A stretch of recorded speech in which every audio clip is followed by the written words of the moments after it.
안녕하세요, 탐험대 여러분. 반갑습니다. 자, 다들 점심 식사 맛있게 하고 돌아오셨나요? 한 시간이 정말 금방 지나갔죠? 자, 다시 한번 비디오와 소리에 대한 문제는 없는지 체크해 보겠습니다. 제 얼굴이 잘 보이는지, 목소리가 잘 들리는지, 오케이 사인 한번 부탁드릴게요.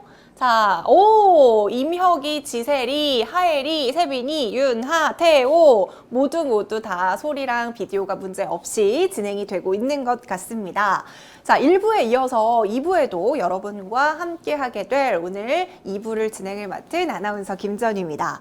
자, 현재 참가자 출석 체크 중입니다. 출석은 추후에 우수 참가자로 선정되는데 반영이 되고 있습니다. 출석 체크를 위해서 이름 그리고 괄호치고 본인의 초등학교 이름으로 변경해 주시기 바랍니다. 자, 참가자 목록에서 혹은 얼굴이 보이는 화면에서 점 3개를 클릭해 주시면요. 이름을 변경할 수가 있는데요. 자, 본인의 이름과 괄호치고 초등학교 명칭으로 반드시 변경해 주시기 바랍니다. 자, 이름 변경을 완료한 탐험단은 시작하기 전까지 화면을 켜고 대기해 주시고요. 추후에 사후과제를 제출을 하셔야 되기 때문에 2부에도 저희가 실험을 2개를 진행을 할 건데요. 실험을 진행하는 중간중간에 꼭 인증샷도 같이 남겨주시기 바랍니다. 자, 그럼 지하수 탐험에 앞서서 다시 함께 일정표를 보면서 지하수 탐험 일정을 살펴보겠습니다. 자, 먼저 지하수 이론 영상을 시청을 하고요. 산성비 정화 실험 그리고 수분 감지 도구 만들기 실험을 진행할 예정입니다. 지하수 실험이 끝난 후에는 랜선으로 떠나는 견학 영상을 시청할 거예요. 자, 과연 어디로 우리가 여행을 떠났는지 기대가 되지 않나요? 자, 그리고 지하수 시간에도 역시나 퀴즈 이벤트가 빠질 수 없으니까 집중해 주시기 바랍니다. 지하수 일정까지 마무리가 되면 마지막에는 우리 탐험대 친구들 모두 함께 기념사진 촬영을 진행할 예정이니까 모두 웃는 얼굴로 끝까지 함께 해주시기 바랍니다. 자, 그럼 오늘 2025 토양 지하수 어린이 여름 캠프의 2부 지하수 탐험을 도와주실 우리 고려대학교 이순재 교수님 소개합니다. 교수님 안녕하세요. 반갑습니다. 자, 우리 탐험대 친구분들께 인사 한번 부탁드립니다. 탐험대 친구들 안녕하세요. 저는 고려대학교 이순재라고 합니다. 오늘 여러분들이랑 지하수에 대해서 공부를 해볼 건데요. 뜻깊은 시간이 되었으면 좋겠습니다. 네, 좋습니다. 저희가 1부에도 3가지 실험을 진행을 했는데 되게 열정적으로 참여를 해줬거든요. 지금 이제 실험을 앞두고 캠프 2부 진행을 앞두고 응원의 한 말씀 부탁드립니다. 네, 여러분들 오전에도 워낙에 잘 참여해 주시고 잘 공부하신 거 이렇게 여쭤봐서 들었는데 오후에도 아마 여러분들 잘 하실 수 있을 거리라 생각이 되고 요 공부를 통해서 여러분들이 지하수에 대해서 관심을 많이 갖고 우리 수자원을 보호하는 데 앞장서는 그런 탐험대 여러분들이 되어주셨으면 감사하겠습니다. 함께 힘내서 진행해봐요. 네, 자 그럼 2부도 여러분들 화이팅 해주시고요. 자, 교수님과 함께 2부 지하수 탐험을 진행하기 전에 지하수에 대해서 먼저 알아보고 보면 좋겠죠. 자, 그럼 지금부터 지하수 이론 영상을 같이 시청을 할 건데요. 지하수 시간에도 역시나 이 영상을 토대로 퀴즈 이벤트가 진행이 되니까요. 집중해서 시청해 주시기 바랍니다. 자, 그럼 지하수의 깊은 세계로 떠나볼 시간입니다. 지하수 탐험 출발!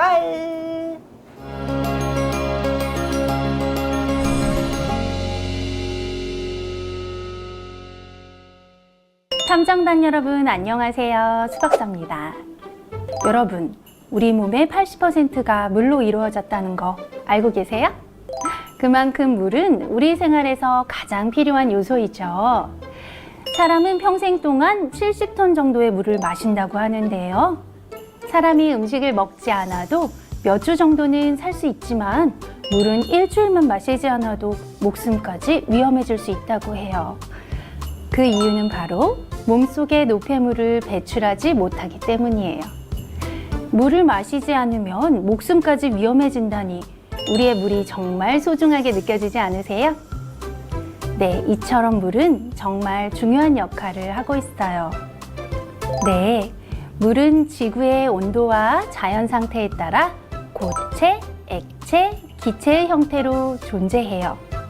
남극이나 북극에 있는 물은 빙하 또는 얼음, 땅 속에 있는 물은 지하수, 대기 중에 있는 물은 비나 수증기, 사람이 마실 수 있는 물은 담수, 소금이 많아서 마실 수 없는 물은 염수, 공장에서 사용하고 나온 물은 폐수라고 합니다. 이렇게 물은 상황에 따라 여러 가지 이름으로 불리는데 우리 탐정단 여러분들도 기억해서 상황에 맞는 물의 이름 부르는 거 잊지 마세요. 오늘 우리가 이 시간에 배울 것은 바로 땅속에 있는 물, 지하수입니다. 아니요. 지구상의 물 중 약 97.5%는 해수, 즉 바닷물이고요. 나머지 2.5%만이 사람이 마실 수 있는 담수예요. 바닷물은 평균적으로 3% 이상의 염분을 함유하고 있기 때문에 사람이 마시거나 농작물 재배에 사용하기 위해선 염분이 없는 담수가 필요한 거죠. 하지만 대부분의 담수가 빙하의 형태로 존재하기 때문에 우리가 사용 가능한 담수는 매우 제한적이에요. 그리고 지하수도 이런 담수에 속하고요. 그래서 지하수는 우리에게는 없어서는 안 될 생명의 물입니다. 지하수에 전 세계의 강과 호수에 있는 물보다 1000배 이상 많은 물이 있는데요. 가장 많이 있는 물은 언덕, 산, 평원 등 거의 모든 지구의 표면 아래에 있어요. 지금 우리가 걸어 다니고 밟고 있는 이 땅 밑에 바로 물이 흐르고 있는 거죠. 정말 놀랍지 않나요? 그리고 흙과 돌 사이로도 물이 흐르고 있다는 사실 아셨어요? 네, 지하수는 지표면 아래의 지층이나 암석 사이에 빈틈을 채우고 있는 물이에요. 비가 내려서 땅 속에 물이 들어가면 땅 속에 물을 포함하는 공간이 존재합니다. 이걸 우리는 공극이라고 하는데요. 공극은 흙 속의 입자와 입자 사이의 빈 공간으로 지하수가 위치하는 공간이 될 수 있어요. 기반암처럼 단단한 암석에 빈 공간이 없는 것처럼 보이지만 그래도 모든 암석에는 다양한 크기의 빈 공간이 존재하게 됩니다. 물이 땅에 들어가면 중력에 의해서 땅 밑으로 내려가면서 아래쪽부터 빈 공간을 채우기 시작해요. 자, 땅속에 어느 정도 높이가 있는데 이 높이를 우리가 지하수면이라고 부릅니다. 그 지하수면보다 아래의 틈에 물이 채워져 있으면 포화대라고 하고요. 그리고 이 포화대보다 더 위쪽에 흙이나 암석 사이의 틈이 공기로 채워져 있는 공간을 비포화대라고 하고요. 그리고 포화대와 비포화대 사이를 우리는 지하수면이라고 합니다. 이렇게 지하수를 얘기할 때 공간적으로 가장 중요한 게 위치죠. 즉 지하수는 땅 속에 존재하는 토양이나 안반의 빈 공간을 채우고 있는 물이고요. 그리고 그 양은 아주 많다. 이렇게 이해하시면 될 것 같아요. 지구에 있는 물은 절대 한 곳에 머물러 있질 않아요. 여러분처럼 수증기나 얼음으로 변해서 하늘과 땅 그리고 바다를 끊임없이 순환합니다. 고도가 높은 곳에서 수증기는 주변에 있는 차가운 공기와 만나 물방울이나 얼음이 되는데 이것이 구름을 형성해요. 그 다음 바람을 타고 이동하다가 물방울들이 서로 부딪혀서 커지고 무거워져서 우리가 볼 수 있는 비나 눈으로 내리게 되죠. 비가 내리면 그 빗물은 대부분 바다로 돌아가요. 그리고 그중 일부는 땅을 적시고 지하로 스며들어 식물의 뿌리로 흡수되거나 지하수가 되는 거죠. 이렇게 물의 순환 과정을 아주 쉽게 나열해 보면 먼저 수증기가 구름이 되고 비나 눈이 되고 그리고 지하수가 된다. 이렇게 볼 수 있어요. 지금부터는 설명이 조금 어려울 수도 있는데요. 탐정단 여러분 잘 집중해 주세요. 먼저 지하수의 중요한 요소는 바로 중력입니다. 여러분 알다시피 중력은 지구가 물체를 끌어당기고 있는 힘이죠. 모든 것을 지구 중심 쪽으로 끌어당기고 있죠. 자, 이것 때문에 표면의 물이 아래에 있는 땅 쪽으로 스며들고요. 그리고 중력에 의해서 물이 땅 쪽으로 스며들고 오랫동안 동굴이나 석회석, 기반암을 통과하면서 지하수가 보관될 수 있는 거예요. 우리가 이렇게 걸어 다니고 있는 발 아래에도 지하수가 지금 흐르고 있다는 사실 기억하시죠? 지구 표면 아래의 암석을 우리가 기반암이라고 하는데요. 이 기반암은 사암, 화강암, 석회암 등의 다양한 종류의 암석으로 구성되어 있습니다. 이 기반암에는 지하수가 고일 수 있는 다양한 양의 빈 공간이 있는데요. 석회암 같은 일부 기반암은 물에 의해 용해돼서 물로 채워지는 큰 공간이 생기게 되죠. 그렇게 생긴 곳이 큰 동굴을 형성하기도 하고요. 그리고 그런 동굴 중에는 우리가 들어봤을 법한 석회동굴, 그리고 용암동굴 이런 것들이 있어요. 토양이나 암석을 구성하는 것은 바로 광물이죠. 이 광물이라는 것은 돌을 구성하는 물질이고요. 물과 만나면 녹게 됩니다. 지하에 존재하는 암석이나 토양에 존재하는 광물질이 물에 녹는 과정이 바로 미네랄이 함유된 물을 만들게 되죠.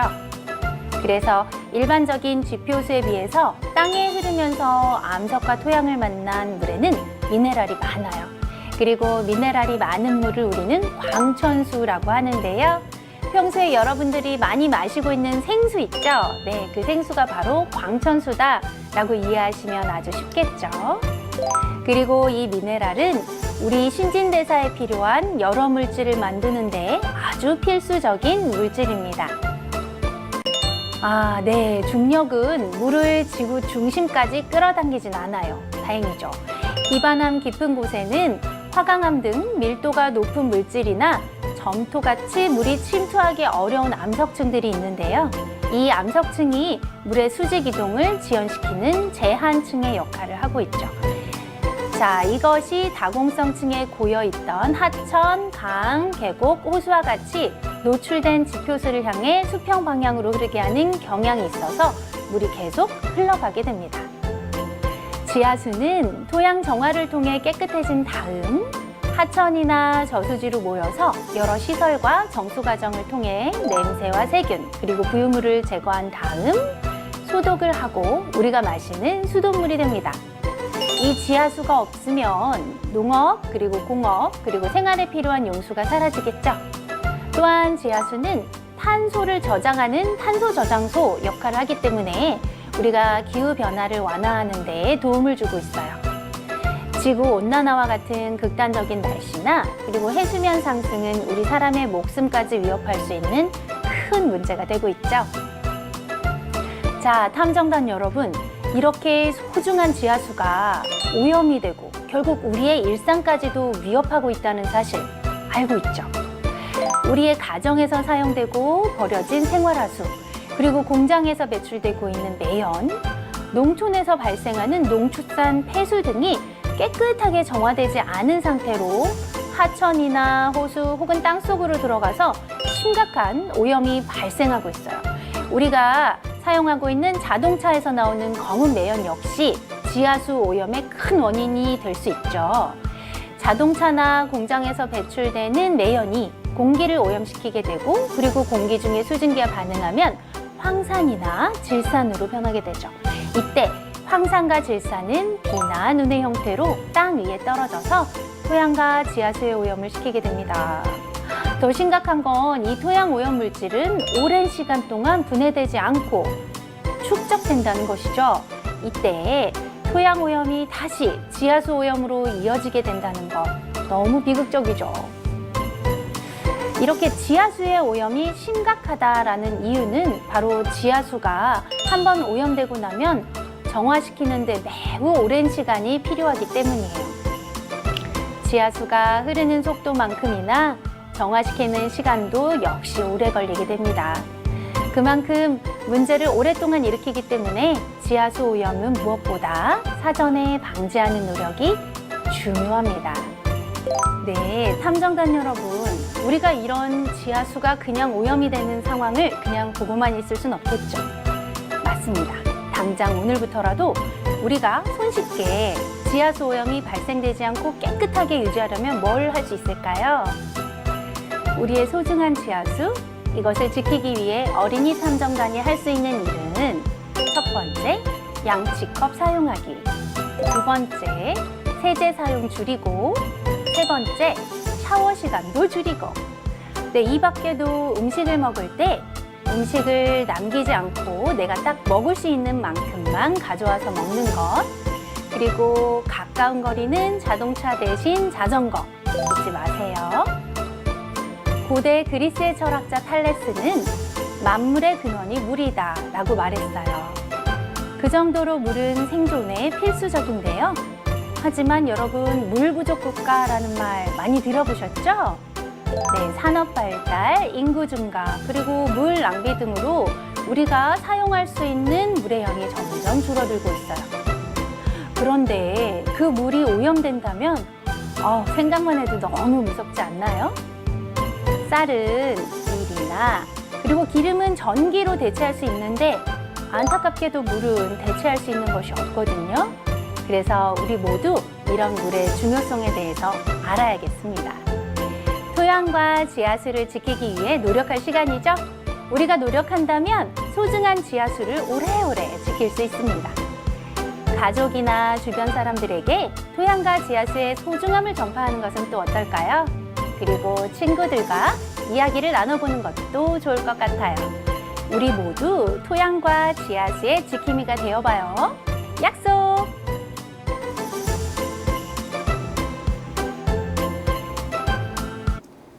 네, 우리 탐험대 친구들 지금 이 영상도 집중해서 잘 시청해 주셨죠? 자, 열심히 들은 친구들은 한번 손 한번 들어주세요. 와, 서우는 다리를 들었어요. 오.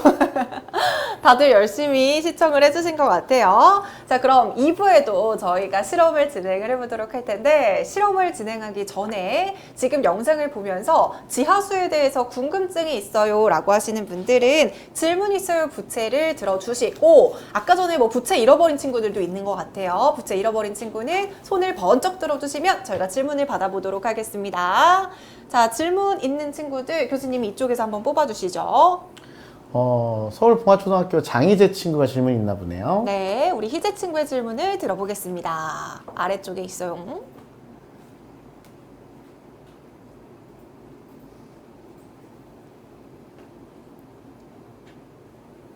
지하수가 오염되면 그 정화가 되는데 오래 걸린다고 했는데 혹시 정화가 빨리 되는 방법은 없나요?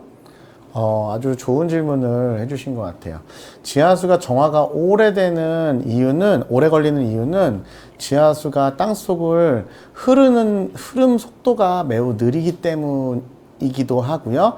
그 안에서 정화가 되는 반응 자체가 느리기 때문이기도 합니다. 그러니까 그 두 가지 중에 한 가지를 빠르게 해줄 수 있으면 정화가 좀 빨라질 수 있겠죠. 예를 들어서 저희가 요 지역의 지하수만 토양에 의해서 많이 오염이 됐다라는 것들을 알고 있다고 한다면 요 지역에만 지하수의 흐름을 좀 빨리 해줄 수 있는 어떤 우리가 우물을 꽂아서 물을 뽑는다거나 하는 것들도 지하수를 정화하는 데 도움이 될 수 있고, 그 안에서 오염물질에 따라서 오염물질을 분해하는 어떤 미생물들이 있을 수 있어요. 그런 미생물들의 작용을 활성화시켜 줄 수 있는 어떤 영양물질을 넣어준다거나 하는 것들도 정화를 빠르게 해주는 방법이 될 수 있습니다. 혹은 오염물질을 화학적으로 제거하기 위한 물질을 넣어주는 방법도 있을 수 있고요. 이런 방법 여러 가지가 있는데, 그런 방법으로 정화를 가속화시켜 줄 수 있는 방법들이 이제 많이 연구가 되고 있습니다.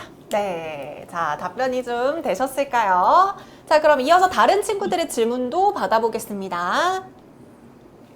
어떤 친구가 질문을 해볼까요? 풍동초등학교 임채환 친구의 질문을 들어보겠습니다. 방금 미네랄이 광천수에 들어간다고 했는데, 그 미네랄이 물이 광물과 닿아서 그렇게 된 거라고 하셨잖아요. 그러면은 그 광천수를 마시면은 미네랄을 마시는 건데, 그러면 광물도 같이 마시게 되는 건가요? 네, 맞습니다. 저희가 사실 명확하게 얘기하면 우리가 사전을 찾아보면 그 미네랄이라는 말이 미네랄에 해당되는 우리말이 있을 거거든요. 그게 뭘까요? 여러분들이 이제 나중에 찾아보시면 되겠지만 사실은 그게 광물이에요. 그래서 우리가 광물이 암석을 구성하고 있는 그런 고체일 때 이것도 우리가 광물이라고 이야기를 하고, 얘네들이 아까도 수 박사님이 설명해 주시면서 광물이 물에 녹을 수 있다라고 얘기하면서 그것들을 미네랄이라고 표현을 했는데, 그 미네랄이라는 것들이 물 속에 녹아나온 광물을 지시하는 그런 우리가 편하게 부르는 이름이라고 생각할 수 있습니다. 그래서 질문해 주신 것처럼 명칭 그대로 우리가 미네랄을 먹는다라는 것들은 광물을 먹는다라는 그런 뜻이 되는 거예요. 근데 우리 몸에서 고체는, 암석들은 흡수하기가 어렵겠죠. 우리가 흙 먹으면은 그냥 나오겠죠, 몸 밖으로. 근데 그렇게 물 속에 녹은 광물들은 우리가 흡수하기도 좋기 때문에 우리 몸에 유용하게 활용될 수 있는 상태로 우리가 광물을 흡수할 수 있는 그런 상태가 물 속에 존재하는 것을 우리 미네랄이라고 할 수 있습니다. 네. 답변이 되셨을까요? 역시 6학년 친구들이라고 그런지 진짜 질문도 굉장히 또 심도 있는 질문들을 많이 해준 것 같아요. 자, 그러면 본격적으로 실험을 진행하기 전에 우리 교재 속에 있는 문제들에 대해서 답을 한번 해보는 시간을 가져보겠습니다. 자, 아까 전에 1부 때 사용했던 교재 있으시죠? 그 교재의 36페이지를 펼쳐봐 주시기 바랍니다. 자, 36페이지를 펼쳐봐 주세요. 자, 36페이지. 자, 맨 위에 보니까 지하수는 어떻게 만들어질까요? 라고 되어 있는데요. 아래쪽에 보면은 물의 순환 과정 순서를 나열해 봅시다가 있습니다. 중간에 빈칸이 2개가 있는데요. 우리 친구들이 그 빈칸 안에 들어갈 말을 채팅으로 남겨주시면 되겠습니다. 자, 목소리가 잘 안 들린다면 스피커 볼륨을 조금만 높여주시고 저희가 목소리를 조금 더 크게 한번 이야기를 해보도록 할게요. 구름, 비와 눈, 응결 이렇게 답변을 남겨주셨는데 과연 물의 순환 과정, 빈칸에 들어갈 답은 무엇인가요? 네, 친구들이 다 정답을 이야기해 준 것 같습니다. 우선 구름이 되었다가 비나 눈으로 땅 위로 내린 이후에 지하수가 되겠죠. 그래서 정답은 첫 번째는 구름, 두 번째는 비와 눈이 되겠습니다. 네, 모두 다 답을 정확하게 적어준 것 같습니다. 물의 순환 과정 여러분들 꼭 기억해 주시고요. 자, 그럼 이번에는 한 장 넘겨서 38페이지를 한번 펼쳐보도록 하겠습니다. 자, 38페이지를 폈더니 지하수는 어떻게 쓰일까요? 라고 적혀 있어요. 자, 과연 지하수는 어떻게 사용되고 있는지 여러분들의 생각을 답변 채팅으로 남겨주시기 바랍니다. 자, 과연 지하수는 어떻게 사용되고 있을까요? 생수, 식수, 먹어요. 용수, 아리수, 공업, 식수, 생수, 농업. 다들 정확하게 답을 적어준 것 같아요. 네, 공업수로도 사용되고 다양한 지하수의 용도에 대해서 친구들이 잘 이해하고 있는 것 같습니다. 친구들이 이야기해 주는 것처럼 우리가 기본적으로는 마실 때 지하수를 아주 유용하게 활용할 수 있고요. 농업에도 많이 사용이 되고 있고, 그다음에 공업용수로도 사용이 될 수도 있고, 오염 정화나 아니면 기후변화를 막는 그런 곳에서도 기여를 하고 있는 것으로 지하수가 활용이 되고 있습니다. 네, 정말 단 하루라도, 단 1시간만이라도 지하수나 물이 없다면 우리는 살기가 조금 어려워지겠죠. 지하수의 소중함을 다시 한번 기억해 주시기 바랍니다. 자, 그러면 이번에는 39페이지를 한번 살펴보도록 할게요. 자, 무엇이 지하수를 오염시키게 될까요? 자, 여러분들의 생각을 또다시 댓글로 남겨주시기 바랍니다.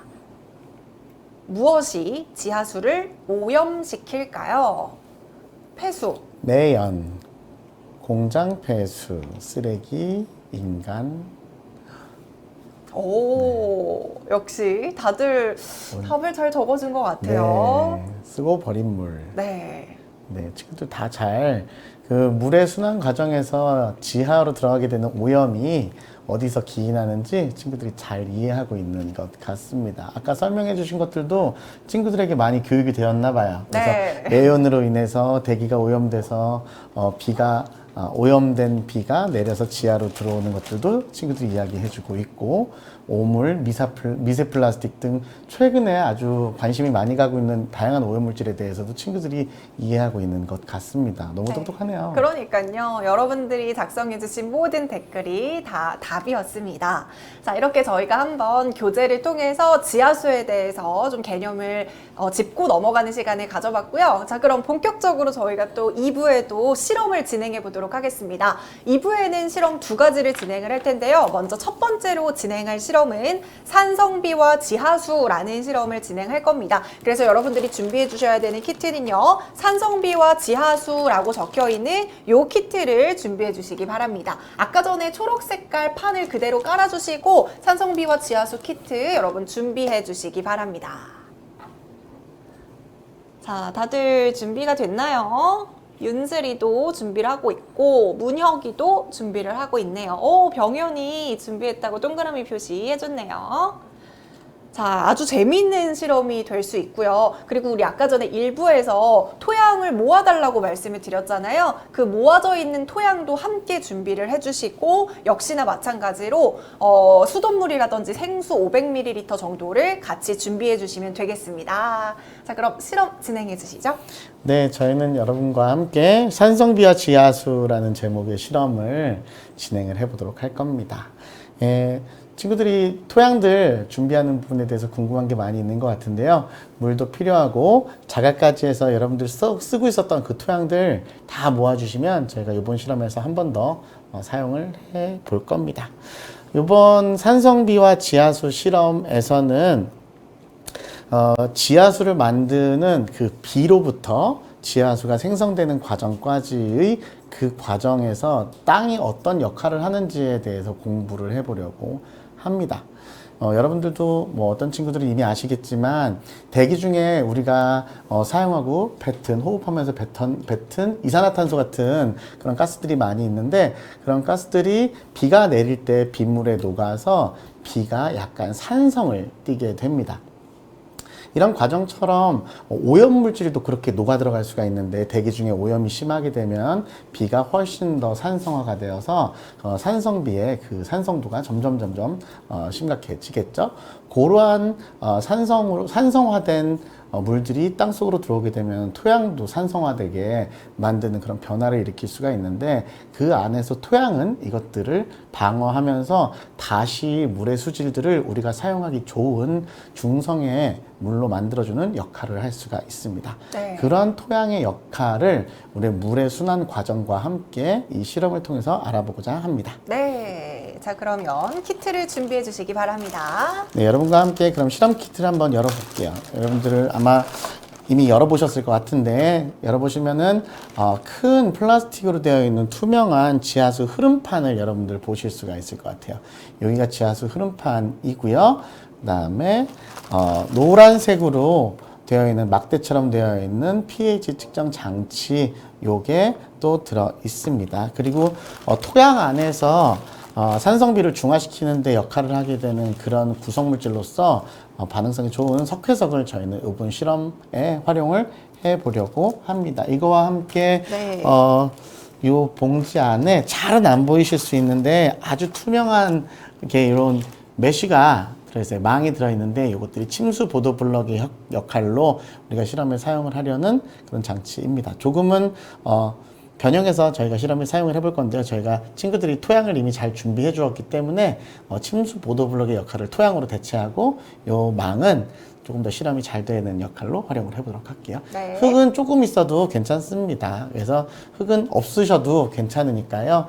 네, 실험에 그냥 쭉 참여해 주셔도 괜찮을 것 같습니다. 네, 정빈이 망 없어도 상관없고요. 네, 이끼 괜찮습니다. 이끼 너무 좋죠. 네. 이끼도 참 좋습니다. 식생의 역할을 대신해 주겠네요. 네, 그래서 저희가 이 실험과 관련해서 실험을 진행하면서 시간이 좀 오래 걸리게 되는 게 저희가 실험의 주로 사용하게 될 요 pH 측정 장치를 안정화시키는 게 시간이 좀 많이 걸리게 돼요. 그래서 우선 그 pH 측정 장치를 안정화시키는 것부터 시작을 해 보도록 하겠습니다. 장치를 열어보시게 되면은 노란색 막대기처럼 되어 있는 pH 측정 장치를 여러분들 보실 텐데 앞에 까만색 뚜껑을 여시게 되면은 이 부분이 측정 부위가 센서 부위가 있고요. 중간에 버튼이 2개가 있는데 그 위가 온오프 버튼인데 그 온오프 버튼을 눌러보시면 숫자가 나오는 것 보이시죠? 숫자가 막 흔들리고 있는데 이렇게 흔들리고 있는 숫자를 저희가 이제 안정화된 상태로 만들기 위해서 저희가 물을 준비해서 센서의 상태를 체크를 해보도록 하겠습니다. 네, 여러분 다시 한번 물을 준비해 주세요. 여러분들이 준비하신 빈 물컵에 물을 충분히 따라 주시고요. 여러분 준비하신 물은 수돗물이셔도 되고 그 다음에 정수물이셔도 됩니다. 준비하는 물에 따라서 pH 상태는 조금 다를 거예요. 그래서 이 pH 상태가 얼마나 되는지를 이 pH 측정 장치를 꽂아서 한번 살펴보도록 하겠습니다. 네, 그냥 물에다가 풍덩하고 담궈 주시면 돼요. 아마 숫자가 막 변하는 게 보이실 텐데, 제 거는 처음 쓰는 거라 지금 pH가 뭐 14부터 시작해서 막 줄어들고 있어요. 그래서 지금 현재는 9를 지나서 뚝뚝뚝뚝 떨어지고 있는데, 여러분들이 뭐 pH 6학년이니까 네. pH에 대한 개념도 아실 거여가지고 이런 물들이 우리가 사용하고 있는 물들이 pH가 7이나 8 정도 상태에서 아마 멈추게 될 걸로 예상을 해볼 수가 있습니다. 그래서 저는 좀 시간이 걸릴 것 같아요. 그래서 이렇게 꽂아놓고 좀 기다려 보도록 하겠습니다. 여러분들도 센서가 안정화될 때까지 잠시 물속에 담궈서 놓고 기다려 보도록 하겠습니다. 네, 그냥 식초나 뭐 이런 걸 넣은 물이 아니라 그냥 일반적인 물에다가 담궈 주시면 됩니다. 네, 저는 오늘은 더 천천히 내려가는 것 같아요. 아직도 8.9에서 멈춰 있는데 조금 더 기다려 보도록 하겠습니다. 네. 사실 여러분들이 이런 센서들을 잘 사용하시려고 하면 요 장치에 동봉되어 있는 이런 화학 시료들을 이용해서 정확하게 캘리브레이션, 그 보정을 해주시는 것들이 좋습니다. 그런데 저희가 지난번에 이전에 여러 가지 센서를 가지고서 측정을 해봤을 때 어느 정도는 안정화가 되어 있는 것 같더라고요. 보정이 되어 있는 것 같아요. 그래서 한번 해보려고 그냥 사용을 해보려고 하고, 만약에 이게 보정 상태가 너무 안 맞는다라고 한다면은 이 실험이 끝나고 나중에 여기에 종이를 보시게 되면은 보정하는 방법들이 있거든요. 이런 것들을 한번 해보시는 것들도 여러분들이 방학 때 해보실 수 있는 아주 좋은 실험이 될 것 같습니다. 찬준이 pH 측정 장치가 없나요? 이거 없으면은 안 되는데. 그러네요. 네. pH 측정 장치가 없으면 오전에 pH 측정하는 종이 있었죠. 네, 그거를 대신해서 사용을 할 수가 있습니다. 정수물은 조금 더 pH가 수돗물보다 낮게 될 것 같아요. 그래서 조금 더 늦게까지 안정화가 될 거여가지고 좀 더 기다려 보실 거고요. 제 것도 아직 안정화가 안 돼가지고 더 기다려 보고 있습니다. 저 이제 8.3까지 갔네요. 이게 8.3. 네, 한참 더 내려가야 됩니다. 7점 얼마 이렇게까지 내려갈 것 같아요. 은유리가 지금 식초나 베이킹소다 섞인 흙 되나요 했는데, 식초나 베이킹소다가 섞인 흙은 사용하지 말고요. 아무것도 섞이지 않은 아까 전에 마지막에 썼던 흙을 사용해 주시면 되겠습니다. 만약에 식초나 베이킹소다가 섞인 흙을 쓰면은 아마 오염된 토양을 가지고 실험하는 것 같은 그런 효과를 여러분들이 기대하실 수 있을 것 같아요. 네. 이하정 친구는 센서가 이미 6.6까지 갔대요. 오. 박근영 친구도 pH가 어느 정도는 안정화되는 것 같고요. 네, 정수물, 수돗물 모두 다 쓰셔도 관계없습니다. 네, 요거는 조금 더 기다려 보도록 할게요. 이게 네. 시간이 좀 걸리니까 좀 밀어. 보리차는 안 돼요. 재미처럼 한번 찍어보는 거는 괜찮죠? 네. 네, 저희가 그러면 지금부터 본격적인 실험을 진행해 보도록 하겠습니다. 여러분들 이제 요거는 잠깐 꽂아놓고 잠깐 잊으셔도 돼요. 제 것도 이제 7 밑으로 7.5까지 내려왔습니다. 아마 이제 센서가 정신을 차리고 있는 것 같은데, 이제 저희가 나머지 거 준비하는 동안 센서가 아마 컨디션을 좀 찾아갈 것 같아요. 네. 자, 우리가 지하수 흐름판의 형태부터 좀 알아볼 겁니다. 이 안에서 우리가 목표하고 있는 게 산성비가 내려서 토양과 반응해서 이 토양의 반응 후에 나오게 되는 물들이 수질이 어떻게 변화했는지를 설명을 해보는 실험을 해볼 겁니다. 그래서 한 곳은 토양층이 형성이 되어야 하거든요. 그리고 이 토양층에서 형성되어 있는 그 지하수가 외부로 흘러나오게 되는 그런 과정도 우리는 모의를 해볼 겁니다. 이것들을 너무너무 잘 구현해 볼 수 있게 지하수 흐름판이 만들어져 있는데, 여러분들 형태를 보게 되면 지하수 흐름판에 물그릇이 두 개가 있어요, 양쪽에. 근데 하나의 물그릇이 조금 더 크고요. 여러분들 이렇게 보시면 이쪽 물그릇이 좀 더 크고 이쪽 물그릇이 조금 더 작은 그런 특성이 확인이 되실 겁니다. 이거를 이렇게 돌려가지고 높이를 한번 보시면, 물그릇이 큰 쪽 있죠? 큰 물그릇 쪽이 높이가 조금 더 높고, 이쪽이 물길이 살짝 낮아져 가지고 물이 만약에 여기를 넘치게 되면 이 작은 물그릇으로 물들이 흘러 들어가게 구성이 되어 있는 형태를 여러분들이 확인하실 수 있을 것 같아요. 확인되셨나요? 네, 됐으면 오케이 사인 한번 부탁드립니다. 센서는 중간중간 꺼지니까 중간중간에 온오프 버튼 한 번 더 눌러주시면 다시 켜집니다. 흙은 네. 다 합쳐도 괜찮고요. 네, 이런 형태 보셨으면 지금부터 저희는 이제 비가 내리기 전에 땅을 한번 만들어 보도록 할게요. 땅은 토양들도 들어있고 그 안에 있는 유기물도 들어있고 여러 가지 물질들이 섞여 있는 그런 구성 물질들로 구성이 되어 있습니다. 이것 안에 그 중에서 pH를 조정해 줄 수 있는 이런 석회석 같은 광물들도 많이 섞여 있게 되는데, 그런 석회석들의 작용을 보기 위해서 저희가 우선 석회석을 이 큰 통에 다 부어주도록 할게요. 날리지 않게, 흩날리면 여러분들 호흡하다가 마실 수 있으니까 날리지 않게 조심조심 쌓아주시는 것들을 신경 써주시면 좋을 것 같습니다. 네, 여러분 작은 통이 아니라 큰 통에다가 석회석을 부어주세요. 다 부어주세요. 통이 찌그러 있는 것들도 괜찮으니까, 네, 그런 건 신경 안 쓰셔도 될 것 같고요. 이렇게 하고서 저희가 토양 속에, 땅 속에는 반응성이 높은 그런 광물들도 있는데, 토양 표면에는 그냥 여러분들이 밟고 다니는 그런 그냥 반응성 없는 그냥 토양들도 있는 거죠. 우리가 그런 것들을 만들어주기 위해서 여러분들한테 흙 좀 모아달라고 부탁을 드렸었어요. 그래서 여러분들 앞서서 실험하셨던 그런 흙들을 요 위에 쌓아서 여러분들이 밟고 다니는 땅들처럼 한번 만들어 보도록 하겠습니다.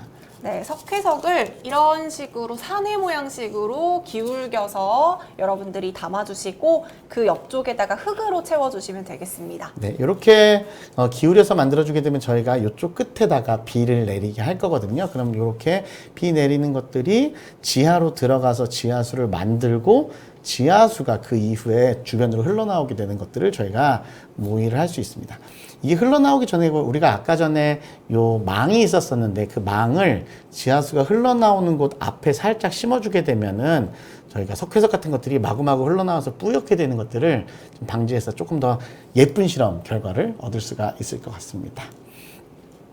그래서 이렇게 설치를 해주고 저희가 요것들을 이렇게 쌓아서 반응성이 좋은 반응성이 있는 토양 위에, 사실은 요것들이 침수 보도블럭의 역할인 거거든요. 여러분들이 밟고 다니는 보도블럭이 워낙에 예전에는 물들이 안 통해서 좀 지하수가 고갈되는 그런 문제가 있었었는데, 요즘에는 투수가 잘 되게 보도블럭을 만들어서 이런 보도블럭으로도 빗물이 땅속으로 잘 스며들게 하는 그러한 노력들이 진행이 되고 있습니다. 그런 것 같은 것들을 할 수 있는 게 침수 보도블럭인데, 요것들이 토양이 훨씬 더 현실적이죠.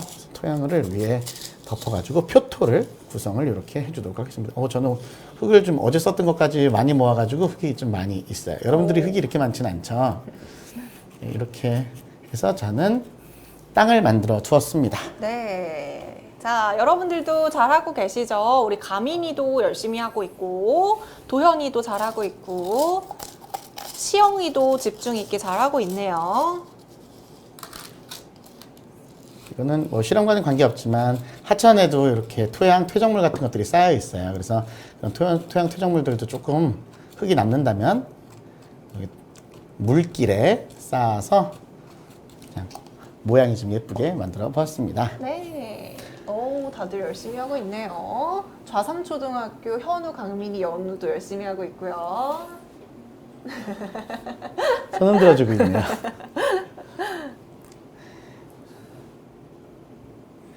네, 이렇게 준비하는 동안에 여러분들 아까 전에 꽂아놨었던 그 pH 측정 장치의 숫자가 어디까지 갔는지 한번 살펴보도록 하겠습니다.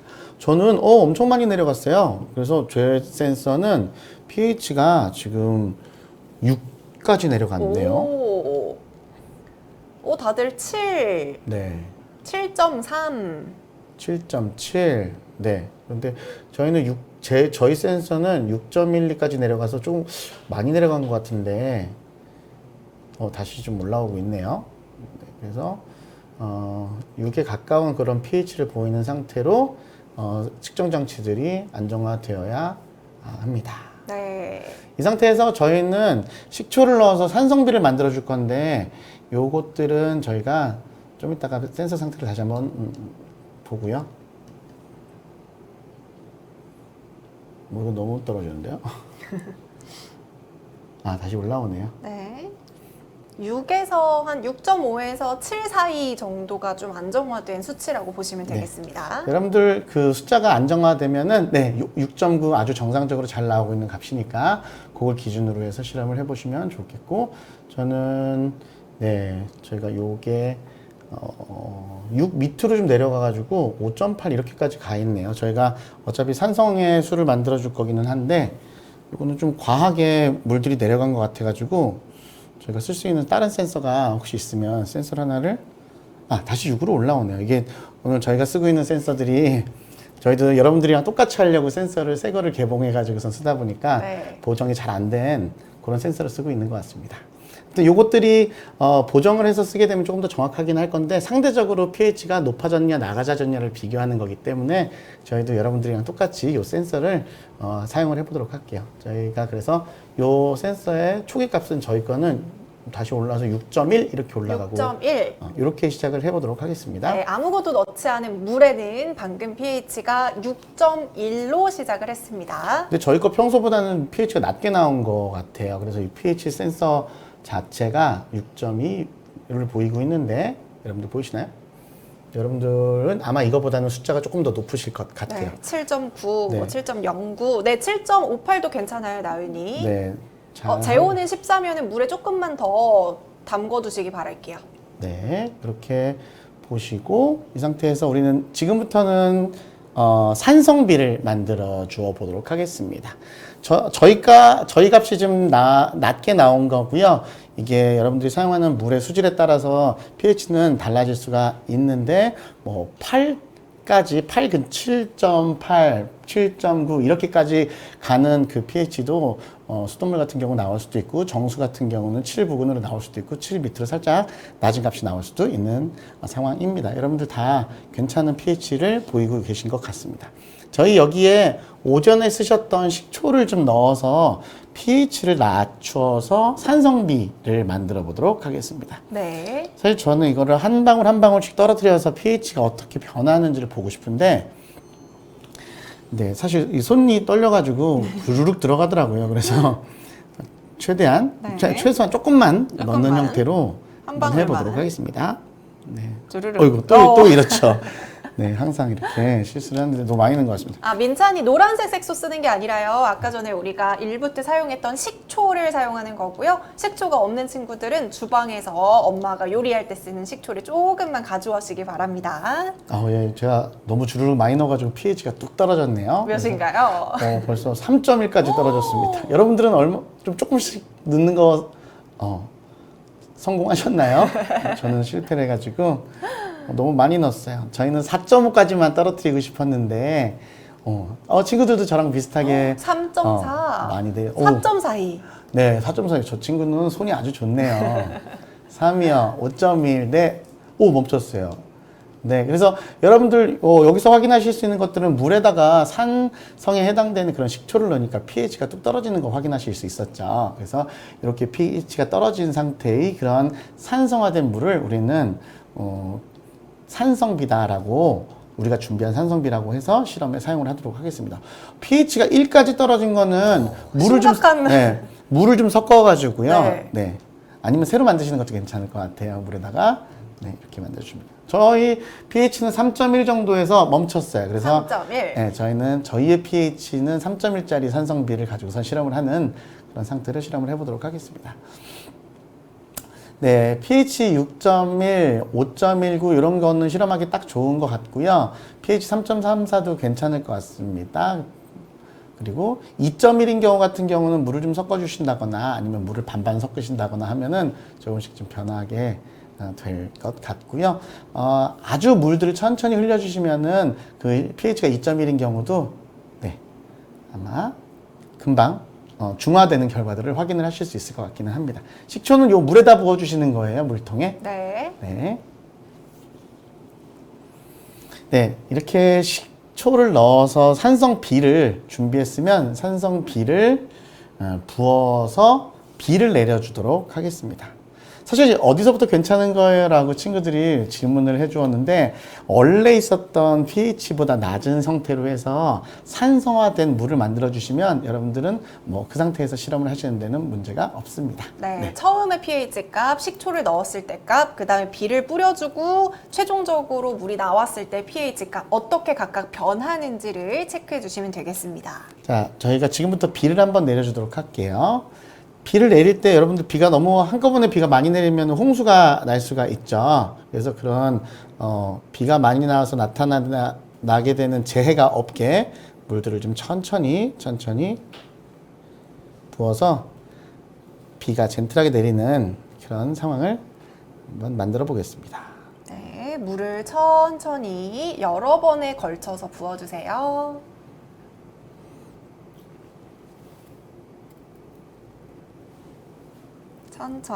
천천히.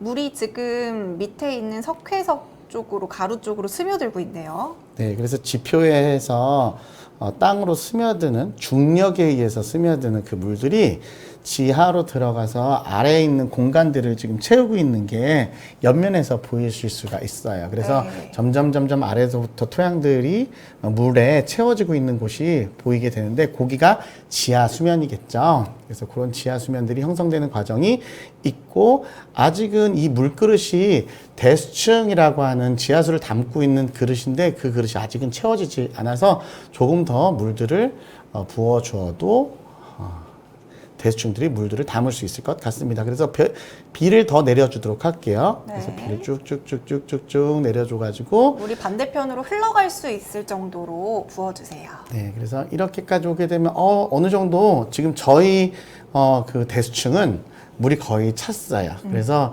이렇게 물이 차서 조금 있으면 비가 하천으로 넘치기 직전의 상황까지 온 것 같습니다. 와, 넘어간다. 네, 그래서 비를 좀 더 내려보게 되면 이제 벌써 이쪽으로 물들이 흘러나가기 시작했네요. 네. 그래서 이쪽으로 보시게 되면은 물들이 지하수에서 흘러서 밖으로 나와서 이게 하천을 통해서 도랑물이 되고 개울물이 되고 큰 강물이 되어서 바닷물이 되는 우와. 이런 과정들이 여러분들이 실험을 하신 그런 과정의 의미가 되겠습니다. 네, 혹시 오늘 이제 흙이 없어서 석회석 가루로만 한 친구들은 아마 하얀 색깔로 넘어갈 거예요. 괜찮습니다. 네, 이렇게 해서 저희가 비를 조금씩 더 내려서 물들이 바다로 나갈 수 있게 큰 강물이 될 수 있게 진행을 해 주어 보도록 하겠습니다. 물을 한꺼번에 확 붓게 되면 물들이 땅을 통해서 지나가지 않고 지표를 통해서 그냥 홍수 나시듯이 막 이렇게 넘어갈 수도 있거든요. 그렇게 되면은 네, pH가 지하수랑 토양이 죄송해요. 산성비랑 지하수가 반응할 기회가 없기 때문에 천천히 물을 넣어 주어서 이 물들이 땅과 반응을 한 후에 나갈 수 있게 이렇게 해주시면 좋을 것 같아요. 제가 홍수를 냈네요. 네, 죄송합니다. 제가 실험이 너무 잘 돼가지고 네, 마음이 급했어요. 네, 이렇게 이런 과정을 통해서 우리는 빗물이 땅과 만나서 그다음에 하천으로 흘러서 나가는 이런 과정을 볼 수가 있습니다. 사실 여러분들 얼마 전까지 비가 엄청나게 많이 오고 요즘에는 비가 좀 안 오고 있는데 이 비가 올 때 강물이 흐르는 이유들은 여러분들 잘 아시죠? 비가 왔으니까 강물에 비가 모여가지고 바다로 가는 건데 그 강물이 흐르는 이유가 비가 안 와도 건조해도 강물에 비가 흐르잖아요. 그게 어디서 올까요? 그게 다 이런 과정처럼 지하에 담겨 있었던 물들이 천천히 하천으로 도랑으로 물들이 흘러나온 물들이 모여가지고 바다로 가는 거거든요. 그래서 우리가 하천수를 이용을 하고 있지만 그 하천수가 결국에는 비가 오지 않을 때는 지하수로부터 흘러나오는 것들이 그 물들을 구성하고 있다. 여러분들 이렇게 이해하셔도 좋을 것 같습니다. 네, 자, 우리 친구들 여기까지 잘 따라오고 있죠? 혹시 어려움이 있는 친구 있나요? 잘 되고 있다면 오케이 한번 보여주세요. 네, 병현이, 하윤이, 문혁이, 민우, 시아, 호재, 진서 모두 다 성공적으로 실험을 한 것 같습니다. 네, 이렇게 오고 나면 우리가 보고 싶었던 게 뭐였었죠? 처음에 산성비였던 그 물이, 산성이었던 물이 땅의 지질 매체와 만나가지고 어떠한 수질을 보이는지가 궁금했었던 거였었죠. 그래서 저희가 지금 다시 찍어보니까 저희가 빗물로 내려주었었던 물은 pH가 3.2 정도의 산성의 물인 것을 확인을 할 수가 있습니다. 이게 땅과 만나서 pH가 어떻게 바뀌었을까요? 이거는 우리가 이 pH 미터를 여기 바닷물에 꽂아가지고 확인을 해보면 되겠죠. 네. 여러분들은 어떻게 나오시는지 여러분들도 한번 궁금해요. 읽어보시면 좋을 것 같아요. 저 같은 경우는 pH가 6.5를 넘어서 와. 점점 올라가고 있어요. 건호는 7.84가 됐대요. 네. 7.39. 여러분들 꼭 기억 한번 해보시면 좋을 게 우리가 실험에 사용하기 전에 식초를 넣기 전에 그때의 물의 pH가 얼마였나요? 그걸 기준으로 해서 생각을 해보게 되면은 그러한 pH의 물이 우리가 사용하는 물의 pH였거든요. 그래서 산성화되지 않은 물의 상태였는데 석회석과의 반응을 통해서 아마 여러분들이 원래 그 수준의 pH로 물의 수질이 산성도가 돌아가는 것을 확인을 하실 수가 있을 것 같습니다. 네, 산성화됐던 물이 석회석을 만나서 다시 중화가 되는 실험을 해봤습니다. 자, 나윤이는 3.5에서 6.87로 변화했다. 네, 잘 실험 결과가 나온 것 같고요. 저희도 6.58에서 멈춘 것 같아요. 네. 저희가 pH가 좀 낮긴 했었는데 6.3 정도에서 시작했던가요? 그 네. 정도에서 시작했던 것들이 다시 원래대로 회복된 이런 결과들이 완전히 같은 결과가 보여졌다고 하네요. 네, 6.5 이렇게 올라가는 그런 것을 볼 수가 있었습니다. 이것들을 통해서 선생님께서 말씀해 주신 것처럼 토양이 산성비를 중화해주는 그런 과정들에 대해서 확인을 해보았습니다. 네, 이렇게 첫 번째 실험을 통해서 산성비가 어떻게 중화 과정을 거치는지에 대한 실험을 진행해 봤습니다. 자, 그럼 이렇게 실험을 해봤으니까요. 이 실험에 대한 결과를 정리하는 시간도 가져봐야겠죠. 자, 여러분들이 가지고 계신 교재 42페이지를 펼쳐봐 주시기 바랍니다. 자, 42쪽을 펼쳐보면은 뭐가 있을까요? 자, 정리하기라고 적혀져 있는데, 자, 그럼 지금부터는 제가 드린 질문에 대한 대답을 채팅창에다가 남겨주시면 되겠습니다. 첫 번째 질문입니다. 자, 저희가 방금 식초를 넣었더니 물이 산성으로 바뀌었잖아요. 이 산성이 강한 물이 석회석을 만나서 pH가 변화된 이유는 무엇일까요? 답을 댓글로 남겨주시기 바랍니다. 식초를 넣은 물의 pH가 석회석을 만났더니 갑자기 6으로 올라갔어요. 자, 건호 중화작용이라고 적어줬고요. 석회석이 염기성이어서 중화돼서 다들 중화작용이라고 적어주셨는데 실험을 완벽하게 했나 봐요. 네, 친구들이 잘 이해하고 있는 것 같습니다. 중화되어서라고 답을 해주는 게 좋을 것 같고, 산성이 중화되었다라는 표현과 함께 오염이 정화되었다라는 것들도 같이 기억해 주셔도 좋을 것 같습니다. 네, 자, 다들 첫 번째 질문 너무나도 답변 잘 해주셨고요. 자, 그러면 두 번째 질문입니다. 자, 만약에 물이 부족해지면요, 우리는 이것을 어떻게 해결하면 좋을까요? 역시나 답을 채팅에 남겨주세요. 자, 물이 부족하다면 이걸 어떻게 우리가 노력하면서 해결할 수 있을까요? 제이, 잘. 그죠? 잘하는 게 중요합니다. 잘. 열심히 하는 것도 중요하지만 그쵸. 잘해야죠. 맞아요. 오, 양치컵을 쓰기, 숲을 가꾸기, 멋지게. 바닷물, 강물을 쓰기, 지하수 사용하기, 우물에서 쓰기. 네. 답은 뭐가 될까요?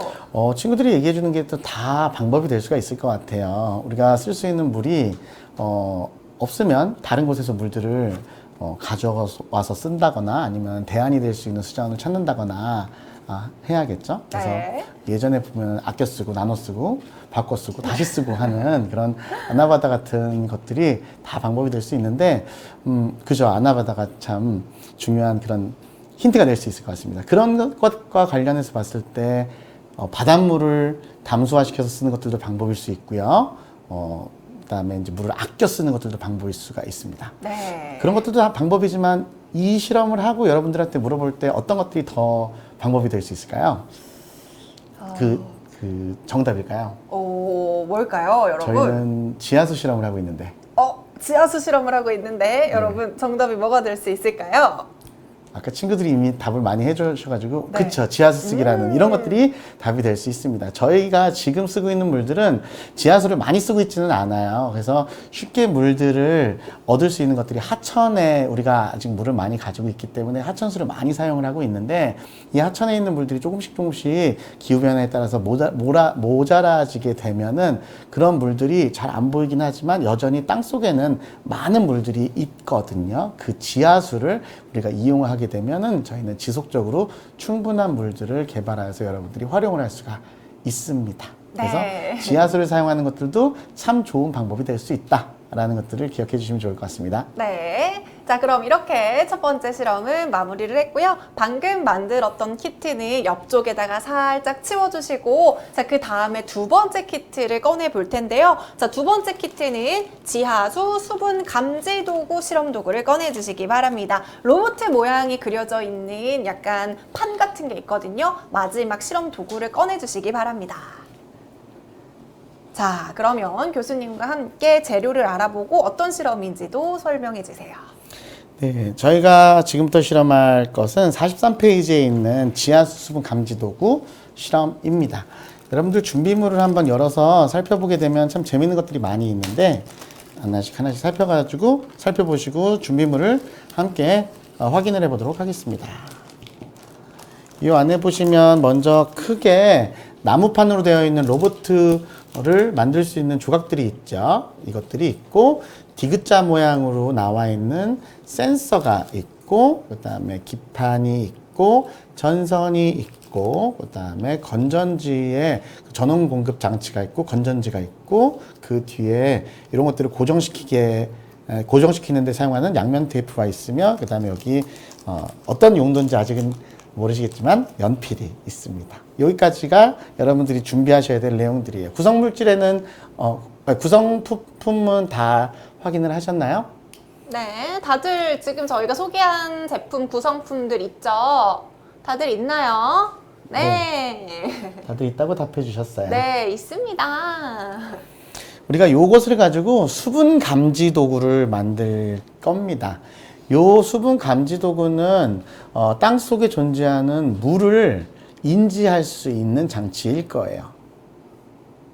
물을 인지하는데 어떤 곳에 쓸 수 있냐 하면 땅 속에 안 보이는 땅 속에 있는 지하수가 있는지 없는지 혹은 그 땅이 말랐는지를 판단할 때 쓸 수도 있어서 저희가 이 책 끝에서는 식물을 키우는데도 이러한 센서들이 매우 도움을 될 수 있다 라는 것들을 여러분들이 이해하실 수 있을 것 같고 혹은 우리가 너무 땅 속에 있는 물이 궁금한데 얼마만큼 깊은 곳에 물이 있을까라는 것들이 궁금하면 그 우물에다가 이런 센서를 넣어가지고 얼마만큼 깊은 곳에 물이 있는지를 판단하는데도 쓸 수가 있습니다. 이런 형태의 땅 속에 있는 물들을 감지하는 도구를 지금부터 만들어 보도록 할게요. 네.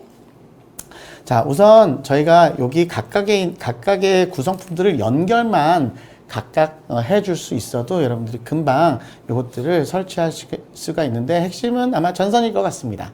전선을 기준으로 해가지고 이 전선에다가 센서도 연결하고 기판도 연결하고 하는 방법으로 진행을 할 거예요.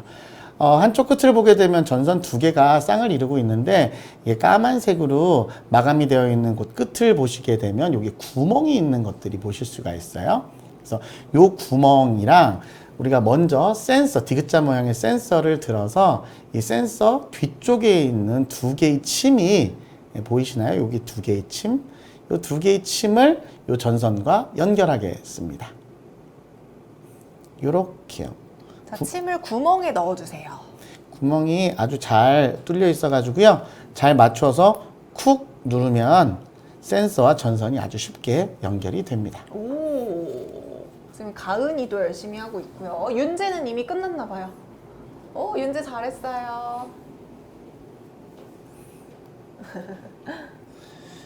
이런 형태의 침이 요 기판에도 있어요. 기판을 보시면 이 까만색 동그라미 있죠? 까만색 동그라미의 옆에 수직으로 뼈 쪽 올라와 있는 두 개의 선이 여러분들이 보이실 수가 있을 것 같습니다. 다른 쪽의 전선을 거기에 똑같이 연결을 한번 해보도록 하겠습니다. 마찬가지로 잘 맞추어서 쿡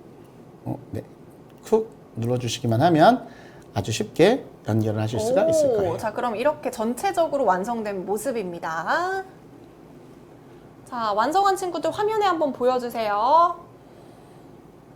오, 우리 지후 완성했고요. 수빈이도 완성했네요. 희재도 완성 잘했어요. 전사무엘 친구도 잘했고요. 지우도 열심히 완성을 했네요. 자, 지금부터는 전원을 한 번 더 연결을 해볼까요? 친구들이 확실히 6학년이라 빠르네요. 그러네요. 잘 따라오고 있는 것 같습니다.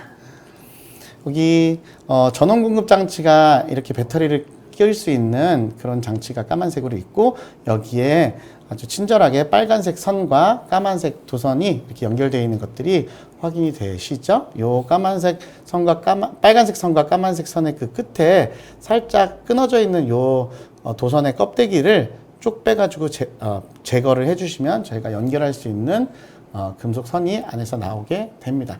이 도선을 요 기판에 까만색 동그라미의 반대편에 있는 양쪽 끝에 연결을 해 줄 거예요.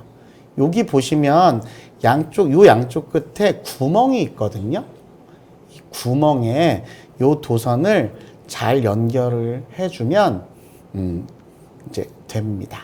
자, 근데 이게 그냥 살짝 이 전선을 꾹 넣어가지고 감기만 하면 되긴 하는데, 어려운 거는 구멍이 너무 작아요. 그래가지고 여러분들이 이 도선을 잘 꽈서 극의 방향에 맞게 넣어주시면 되는데, 여러분들 이쪽에 보시게 되면은 이쪽에 여러분들 잘 보시면 지금은 어디 갔죠? 네, 여기는 오늘은 까만색으로 표시가 되어 있는데, 까만색으로 플러스라고 표현이 되어 있는 것들이 저는 보이고 있습니다. 네, 마이너스는 안 써 있어요. 근데 플러스는 뭐 친구들마다 하얀색으로 글씨가 써 있을 수도 있고 까만색으로 써 있을 수도 있는데, 저희가 이렇게 보셨을 때 이쪽에 플러스 표시가 되어 있는 구멍이 있습니다. 거기에 빨간색 선을 연결을 해주도록 할게요. 네, 아까 바늘을 꽂았던 반대편 아래쪽에 있어요. 네, 그렇게 설명하니까 확실히 알아듣기가 쉽네요. 여기 그래서 구멍에 콕 전선을 넣고 잘 꼬아서 빠지지 않게 해주시면 아주 간단하게 연결이 됩니다. 오. 자, 빨간색이 꼭 플러스 쪽으로 구멍을 넣어주셔야 돼요. 어제 이거 방향을 잘못했다가 친구들이 막 연기 난다라고도 했었죠. 네. 5학년 친구들이 불을 낼 뻔했습니다. 네, 네, 중요해요. 빨간색은 방향을 꼭 잘 플러스. 맞춰주시는 게 중요합니다. 우리 남천초 유민이 엄청 집중하고 있네요.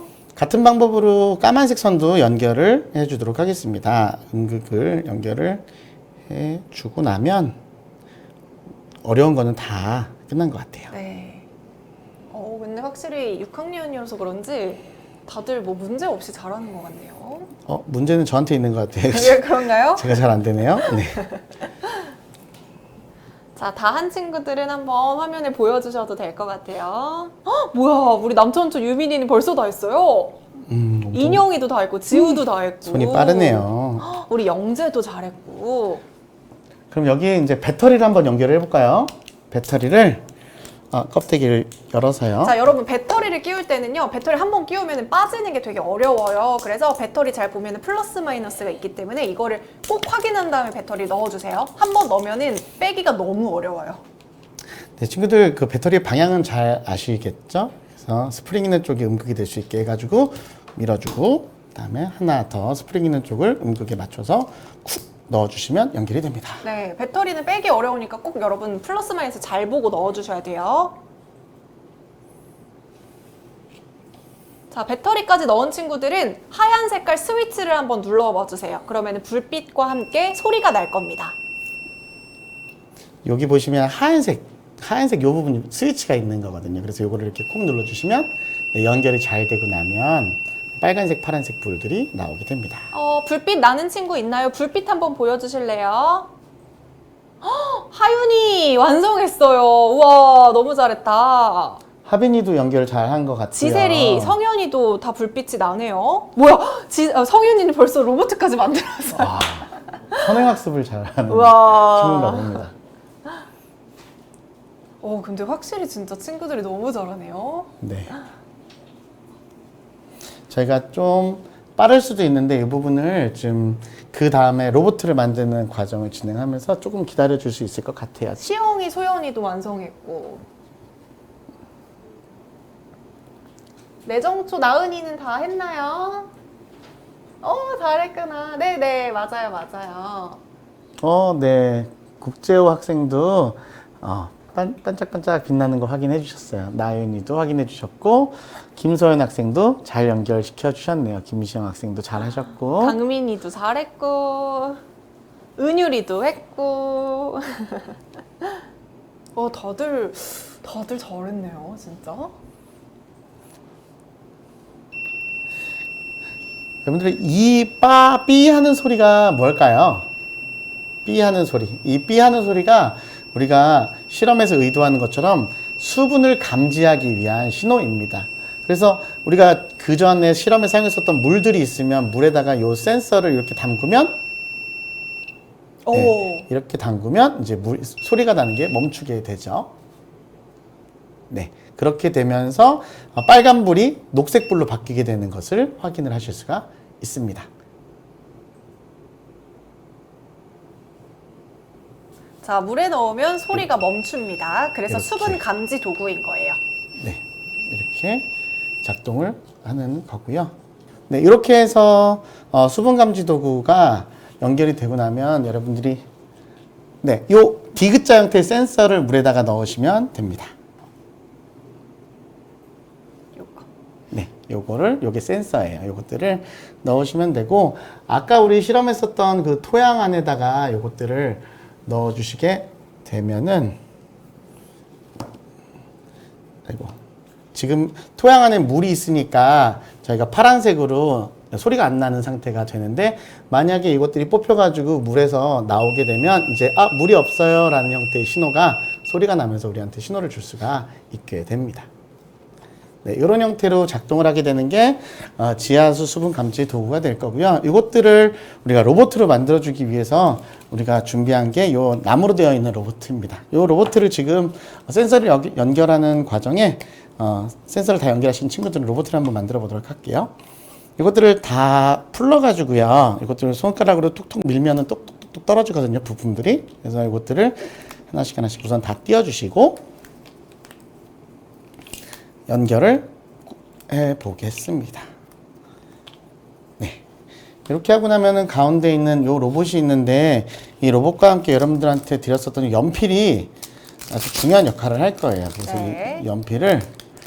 이 연필은 꼭 집에 있는 연필을 쓰셔도 가능한데 연필을 가지고선 이 로봇에다가 이제 눈도 그려주고 그다음에 이제 머리카락도 그려주고 해가지고 여러분들을 닮은 로봇을 이렇게 만들어 주시는 거 지금 잠깐 낙서처럼 놀아볼 수 있을 것 같습니다. 네. 제가 어제까지 수염 안 깎고 이렇게 하고 있었거든요. 그래서 어제 4, 5학년 친구들한테는 이게 수염도 그려주고 했었었는데 아무튼 똑같이 한번 그려봤습니다. 자, 여러분만의 로봇을 연필로 완성해 주시기 바랍니다. 금건호 친구 고막이야. 소리가 크죠? 물에 그쵸. 담그면 소리가 안 나요. 바지도 입혀주고. 반바지니까 다리털이 이렇게 나왔어요. 또 뭐 그려줄까요? 이 정도면 된 것 같습니다. 아무튼 여러분들의 여러분들을 닮은 로봇을 한번 그려주시면 좋을 것 같아요. 하트 옷을 입혀줄래요? 제 잠옷인데. 그리고 아래에 있는 네모난 큰 판에다가 다리를 달아서 판을 만들어 줄게요. 이 판이 로봇을 세우게 해줄 그런 지지대가 될 겁니다. 네, 6개의 다리를 꽂아주세요. 세울 수 있도록 6개의 다리를 홈에 맞춰서 넣어주시면 됩니다. 가은 친구 잘하고 있고요. 우리 이재 친구는 동생이랑 같이 하고 있나 봐요. 네, 그림 실력과 과학 실력은 같이 가지 않으니까 그림이 예쁘게 나오지 않는다고 해도 실망하지 않으셔도 괜찮을 것 같아요. 없는 게 나올 수도 있죠. 그 다음에 요것들을 이렇게 판때기를 잘 만드셨으면 여기에다가 요 로봇을 세우기 위해서 로봇 뒤쪽에다가 요 세모난 판을 이렇게 꽂아 주시면 요렇게 된 것을 이렇게 세울 수 있는 준비가 와. 됩니다. 와, 우리 호경이는 야외에서 하고 있나 봐요.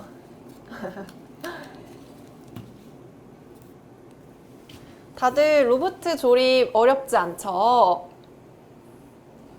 나무가 막 부서지는 그런 어이구 친구가 힘이 좋아가지고 나무가 막 부서지는 그런 것도 있나 봐요. 네. 이렇게 하고 나면은 배터리를 로봇 밑에다가 잘 설치를 붙여서 양면 테이프로 고정을 좀 해주시고요. 고정을 해주고 센서도 로봇 뒤에다가 고정을 해주시면 우리가 오늘 수업에서 만들고 싶었던 수분을 감지하는 로봇가 와. 이제 완성이 됩니다.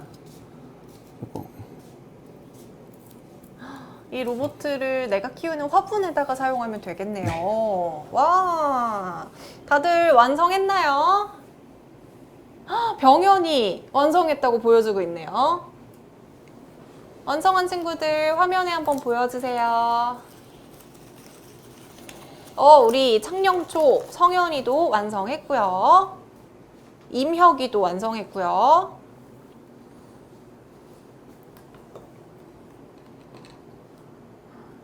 다들 아직 로봇을 우리 좌삼초등학교 현우랑 강민이랑 연우 다 했나요?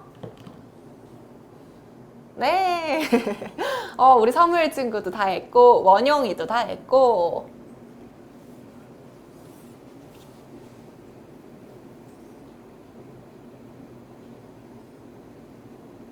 우리 지율이도 다 했네요.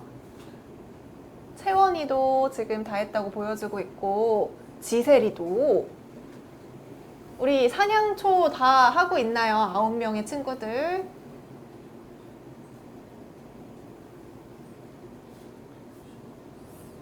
임혁이도 임혁이는 뭐가 그게 설치가 안 됐나 봐요.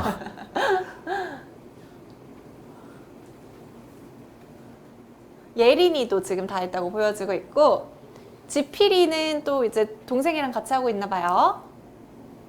누나인가 보다, 누나. 자, 다들 거의 다 된 것 같아요. 서울 가련초등학교 지우도 로봇 멋진 모습 보여줬어요.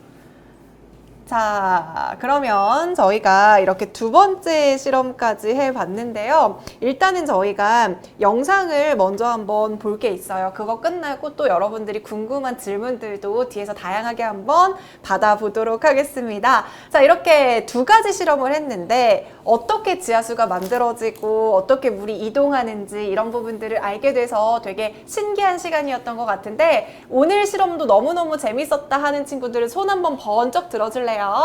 자, 2부의 실험도 재밌었다. 와, 다들 재밌었나 봐요. 자, 그러면 우리가 이렇게 중요한 지하수는 일상생활에서 어떻게 활용이 되고 또 과거에는 어떻게 사용되어 왔는지를 제가 알아보기 위해서 직접 지하수 여행을 떠나봤거든요. 여러분, 그럼 저와 함께 지금부터 지하수를 찾으러 떠나가 보도록 하겠습니다. 다 같이 출발!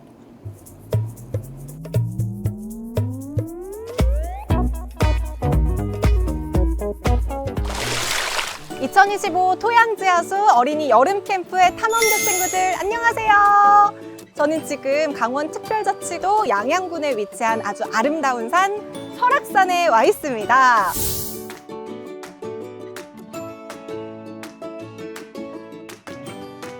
여러분, 우리 주변에 땅 속에서 나오는 아주 신비한 물 지하수가 있다는 사실 알고 계셨나요? 지금 제가 와 있는 이곳에도 아주 건강하고 신비한 물 지하수가 있다고 해서 이렇게 찾아와 봤습니다. 그런데 지하수가 뭔지 궁금하시다고요? 수 박사님, 지하수가 뭔지 설명해 주세요. 네, 지하수는 비나 눈이 땅속으로 스며들어 모래와 흙, 바위를 지나 땅속 깊은 곳에 모여있는 깨끗한 물입니다. 우리가 마시기도 하고 생활에 이용할 수 있는 아주 소중한 자원이에요. 자세한 설명 감사합니다, 수 박사님. 이렇게 오늘은 이 지하수를 활용한 약수터, 온천, 우물에 직접 방문해서 체험해보면서 이 신비한 물 지하수에 대한 비밀을 낱낱이 파헤쳐 볼 거예요. 어때요? 기대되시죠? 토지탐대 여러분, 준비되셨죠? 그럼 지금 바로 출발!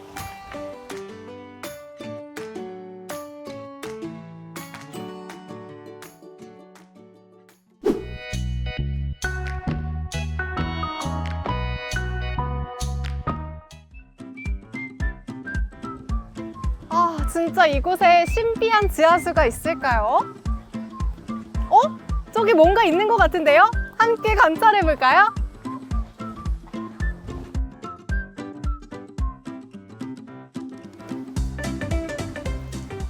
여기 약수터가 있네요.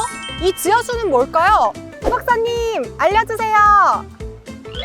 예, 땅속에서 솟아나는 몸에 좋은 성분이 들어있는 지하수를 약수라고 합니다. 이곳은 강원도 양양군 서면에 있는 오색약수로 2011년 1월에 천연기념물 제529호로 지정된 곳입니다. 조선 중기 1500년경 성국사의 승려가 약수를 발견하고 성국사 후원에 5가지 색의 꽃이 피는 신비한 나무에서 그 이름이 유래되었다고 전해집니다. 또한 약수에서 5가지 맛이 난다고 해서 오색약수라 불렀다고도 합니다. 이 지역의 지하수는 조금 특별합니다.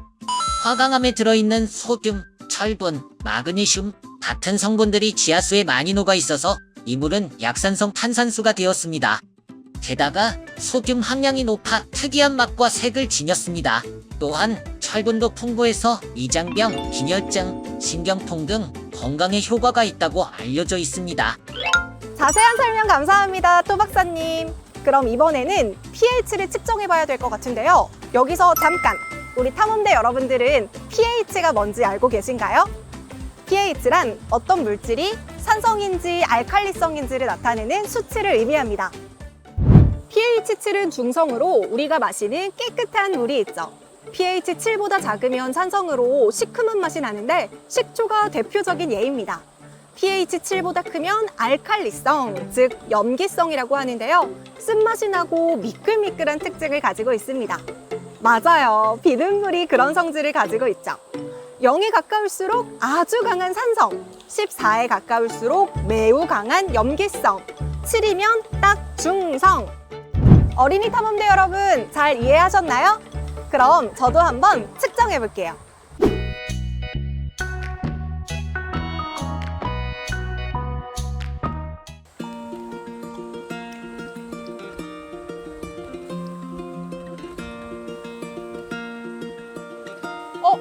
제가 측정해 보니까 지금 6.5가 나왔거든요.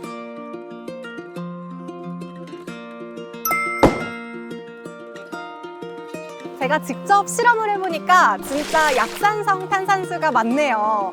그런데 제가 알기로는 이 오색약수 안에는 불소 성분이 포함이 되어 있기 때문에 이 약수로 입을 헹구면 양치를 한 것만 같은 효과를 낼 수 있다고 합니다. 그런데 정말 아쉽게도 지금은 식용이 불가능하기 때문에 제가 실험을 할 수가 없는데요. 그럼 여기서 잠깐 퀴즈 타임!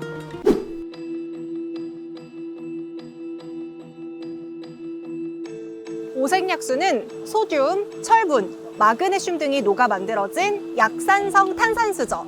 그래서 정답은 O! 다들 맞추셨나요? 자, 이렇게 우리 주변에서 지하수가 약수처럼 활용되고 있는 걸 직접 확인해 봤습니다. 자연이 만들어낸 신비한 물 지하수, 너무 놀랍지 않나요? 특히 오색약수는 다른 약수와는 또 다른 점이 있어서 너무너무 신기했던 것 같아요.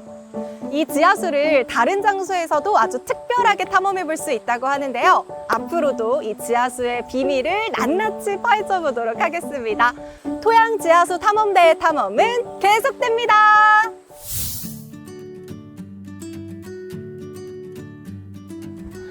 와, 이곳에서는 또 어떤 지하수를 만나볼 수 있을까요? 자, 이곳은요, 수천 년 전, 그러니까 약 8,000년 전부터 뜨거운 지하수, 그러니까 따뜻한 온천수가 솟아서 형성된 온천 마을입니다. 땅속 깊은 곳에서 올라오는 따뜻한 지하수를 온천수라고 하는데요. 그럼 지금 바로 만나보러 가볼까요?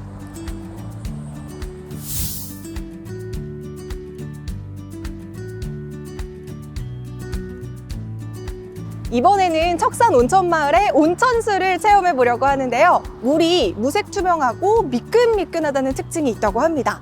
아까 오색약수와는 또 다른 아주 특별한 매력을 만나볼 수 있을 것 같아요. 와, 자연이 주는 정말 특별한 선물 같지 않나요?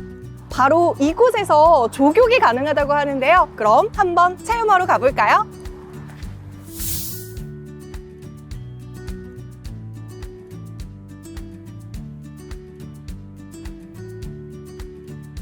자, 바로 이곳이 척산 온천 조격 체험장입니다. 먼저 이용하기 전에 발을 깨끗하게 씻어야겠죠. 저는 발을 씻었으니까 바로 이용해 볼게요.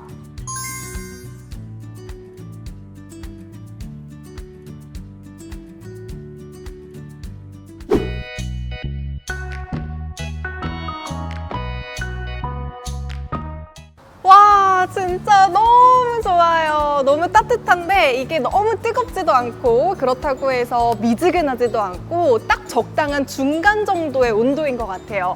그래서 이게 되게 피로회복에 좋다고 하는데 다리만 담궜는데도 불구하고 피로가 싹 풀리는 기분이 드는 것 같아요. 좋아.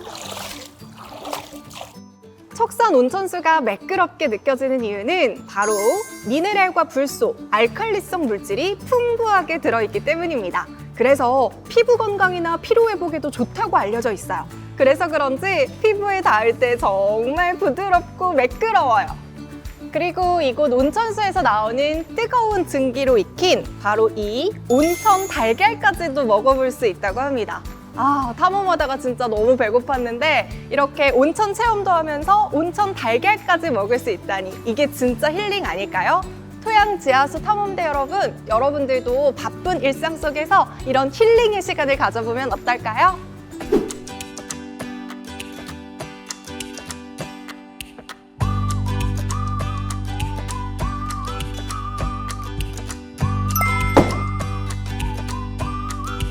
자, 온천 달걀과 조격으로 에너지 충전 완료했습니다.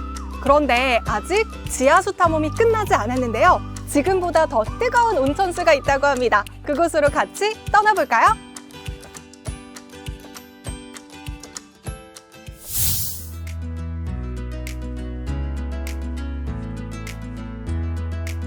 이곳은 또 다른 온천 관광지로 발뿐만이 아니라 온몸을 담글 수 있다고 합니다. 400m 지하에서 매일 1만 톤의 온천수가 솟아난다고 해요. 특히 53도 천연 온천수로 따로 데우지 않더라도 이 뜨거운 온도가 일정하게 유지된다고 합니다. 탐험대 여러분, 온천 이용 에티켓 필수인 거 다들 알고 있죠?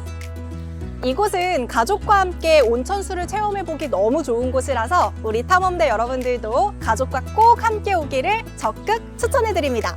자, 그런데 여기서 잠깐 우리 퀴즈 풀고 가볼까요?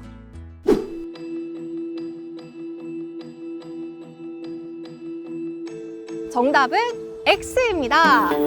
온천수는 지하 깊은 곳에서 올라오며 자연적으로 뜨거운 경우가 많답니다. 그래서 따로 데우지 않아도 따끈하다는 사실 다들 맞추셨나요? 그리고 여러분, 국내에는 여기뿐만이 아니라 다양한 성분들로 이루어진 국내 온천이 또 있다는 사실 알고 계셨나요? 특유의 냄새가 나지만 피부가 매끈매끈해지는 유황온천, 톡톡 터지는 탄산이 느껴지는 온천인 탄산온천, 염화나트륨 함량으로 약간 짭짤하며 감기 예방과 피부 보습에 좋은 소금온천, 중탄산 나트륨 함량으로 미끌미끌 온천수가 있는 비누온천, 특별한 기체 성분인 라돈이 함유되어 관절 통증과 신경통에 좋은 라돈 온천까지. 와, 국내에 정말 다양한 온천이 있죠? 우리 탐험대 여러분들의 집 근처에도 이렇게 신비한 온천이 있다면 꼭 직접 방문해서 체험해보세요. 이번에는 아주 신기한 도구로 지하수를 끌어올릴 수 있는 방법이 있다는 정보를 들었어요. 과연 어떤 도구인지 너무 궁금하지 않나요? 그럼 다음 탐험지로 이동해볼까요?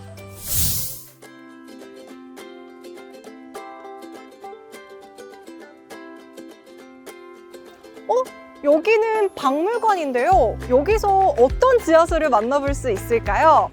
지하수를 끌어올릴 수 있다는 도구를 이곳에서 같이 찾아볼까요?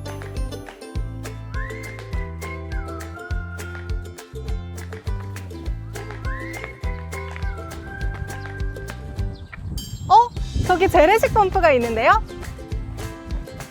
여러분, 혹시 재래식 작두 펌프라고 들어보셨나요?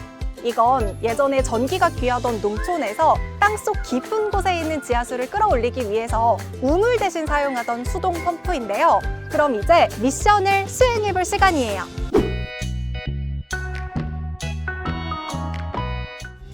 먼저 물 한 바가지를 펌프의 윗부분에 부어 넣어요. 그리고 손잡이를 위아래로 움직이면 안쪽에 있는 피스톤이 공기를 밀어내고 진공 상태가 되면서 지하수가 빨려 올라오는 원리예요.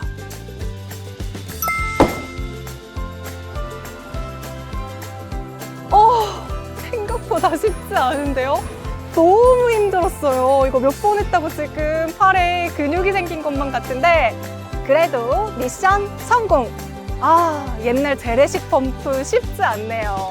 그래도 지금처럼 상하수도가 발전이 돼서 물을 쉽게 쓸 수 있음에 감사해야 될 것 같아요.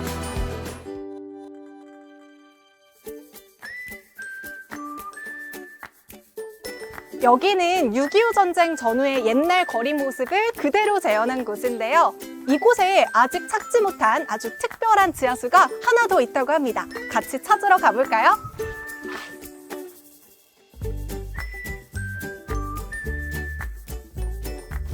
저기 우물이 있어요.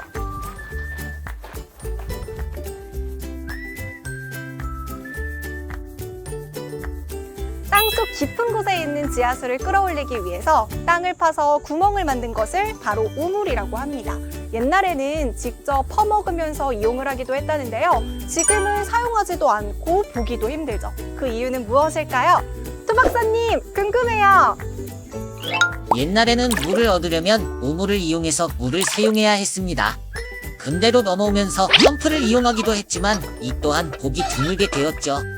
현재는 수돗물이 집마다 연결되어 언제든지 물을 사용할 수 있고 깨끗하게 안전한 물을 쉽게 쓸 수 있기 때문에 우물을 더 이상 자주 사용하지 않게 되었습니다. 또한 도시가 발달하면서 우물터가 사라져 현재는 더욱 보기 힘들어졌습니다. 이제 우물을 보려면 시골 마을이나 전통 체험장, 박물관, 역사 유적지에서 우물을 볼 수 있습니다. 감사합니다, 토 박사님. 이런 이유로 지금은 우물을 보기가 힘들어졌다는 사실을 알게 됐네요. 자, 우리 이제 마지막 퀴즈가 남아있죠? 펌프는 수동 장치죠. 요즘은 대부분 펌프 대신 수돗물을 사용하고 있습니다. 정답은 X입니다. 다들 맞추셨나요? 오늘의 미션은 전부 성공했는지 살펴볼까요? 미션 성공! 오늘의 퀴즈도 다시 꼭 복습해보아요. 여러분, 오늘 지하수 탐험 어떠셨나요? 너무 즐겁고 유익한 시간이었죠. 직접 약수터도 가보고 또 조교도 해보고 옛날 방식의 재래식 펌프 체험까지 이렇게 직접 보고 느끼고 체험을 하다 보니까 이 수자원이 얼마나 우리 일상생활에서 소중한 자원인지 알게 됐던 소중한 시간이었던 것 같아요. 그럼 이 지하수를 아껴주기 위해서는 우리가 어떻게 해야 될까요? 첫째, 쓰레기 버리지 않기. 둘째, 세제는 조금만 쓰기. 세 번째, 물도 아껴 쓰기. 토양 지하수 탐험대 어린이 여러분, 이 지하수는 자연이 오래도록 간직해온 소중한 보물이니까요. 우리가 이 지하수를 아껴주자고요. 여러분, 지하수 꼭 지켜주세요. 안녕!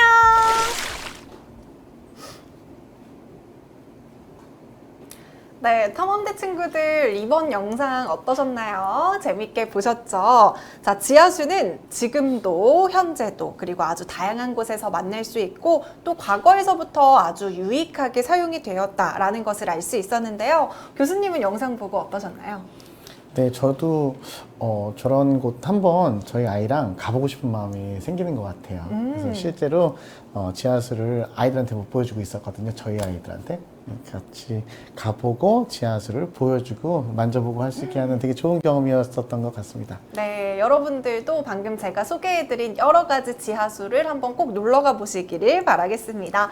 자, 그럼 지금까지 영상을 보면서 혹은 우리가 지금까지 실험을 하면서 지하수에 대해서 질문이 있는 친구들은 우리가 질문을 한번 받아보도록 할 텐데요. 아까 전에 그 리액션 부채 질문 있어요를 화면에다가 보여주시면 저희가 질문을 받아보도록 하겠습니다. 질문 있는 친구들 질문 부채 들어주세요. 교수님께서 뽑아주시죠. 채팅에도 좋은 질문을 해주셨어요. 연필 뒤에 있는 씨앗은 어떤 씨앗인가요? 연필 저희가, 뒤에 씨앗. 예, 얘기해주고 싶은 게 있었었는데 저희가 아까 만들었었던 이 장치를 가지고 여러분들이 방학 동안 식물을 키우시면서 식물에 물주기를 해보실 수가 있을 텐데 그때 여러분들이 막 키워보실 수 있는 그 식물 씨앗들이 여기 제공되어 있으니까 우와. 여기에서 물을 잘 주어서 발화하고 이것들을 방학 내내 키워보는 그런 활동을 해보시는 것들도 아주 재밌을 것 같습니다. 네, 지금 들어가 있는 씨앗은 모두 다 랜덤으로 들어가 있다고 해요. 뭐 해바라기가 있는 친구들도 있고 바질 다양하게 있네요. 네, 허브 바질. 예, 친구들 거기 동봉되어 있었던 그 종이 보시면 네. 네, 여러분들이 가지고 계신 그 씨앗이 어떤 종류인지 거기에 정보가 있습니다. 네, 자, 이 씨앗도 여러분들이 멋지게 꽃을 피워보시기 바라겠습니다. 자, 그럼 질문 있는 친구들 질문 부채 들어주세요. 저기 정가은 친구가 질문 있다고 해주셨어요. 송중 초등학교. 네, 가은이 질문 들어볼게요. 토양 오염 물질이 지하수에 들어가면 얼마나 오랫동안 분해되는지 물어보고 싶었어요. 토양에 있는 오염물질이 지하수로 들어왔을 때 얼마나 오랫동안 그 분해에 얼마나 오랜 시간이 걸리는지에 대해서 친구가 질문을 해주셨네요.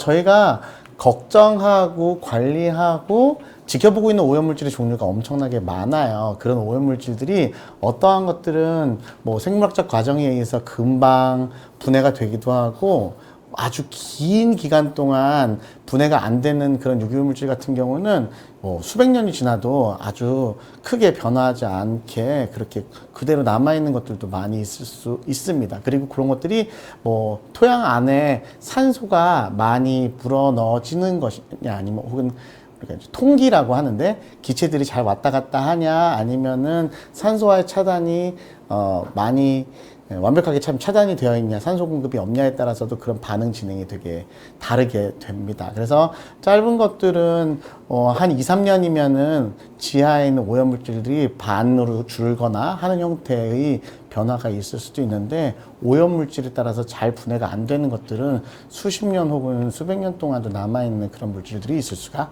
있습니다. 그래서 요약해서 말씀드리면 오염물질 종류에 따라서 다르다. 근데 긴 거는 뭐 수백 년까지도 남아 있을 수 있고 어떤 뭐 오염 지역에서는 과거에 한 7, 80년 전에 인간 활동에 의해서 땅속으로 들어가는 오염물질이 그대로 남아 있었던 그런 사례들도 보고된 게 있습니다. 네, 오염 물질에 따라서 속도는 조금 다를 수 있어요. 어쨌든 한번 오염이 되면은 분해되는데 몇백 년의 시간이 걸릴 수도 있으니까 우리가 처음부터 오염되지 않도록 노력하는 게 가장 중요할 것 같습니다. 네, 맞습니다. 네, 그럼 또 질문 있는 친구. 네, 호암초등학교 김정은 친구가 질문 있네요.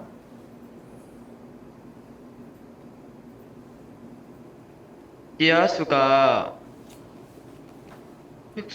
땅속으로 들어가면서 중력으로 들어갈 때 흙으로 정화된다고 했잖아요. 네. 그러면 그때 미생물들도 다 정화가 되는 거예요? 미생물은 해주는 역할이 어떻게 보면은 오염물질일 수도 있는데 다른 측면에서는 오염물질을 정화해주는 역할을 하기도 합니다. 그 미생물이 우리 몸속으로 들어오게 되면은 좀 나쁜 질병을 발생시킬 수도 있어요. 그런 형태의 질병을 유발할 수 있는 미생물들은 오염물질로 분류가 될 수 있는데 그 외에 땅속에 자연적으로 살고 있는 미생물들은 오염물질들을 먹고 마치 지렁이처럼요. 오염물질들을 먹고 이것들을 무해한 물질로 바꿔주는 역할을 하기 때문에 분해자의 역할을 하는 그런 미생물들도 많습니다. 그래서 그 두 가지 역할을 다 미생물이 해줄 수 있다라는 것들을 기억해 주시면 좋을 것 같습니다. 네, 답이 되었을 거라는 생각이 듭니다. 자, 그리고 또 질문 있는 친구들 질문 부채 들어주세요. 우리 대구 칠곡초 세웅이 질문 한번 들어볼까요?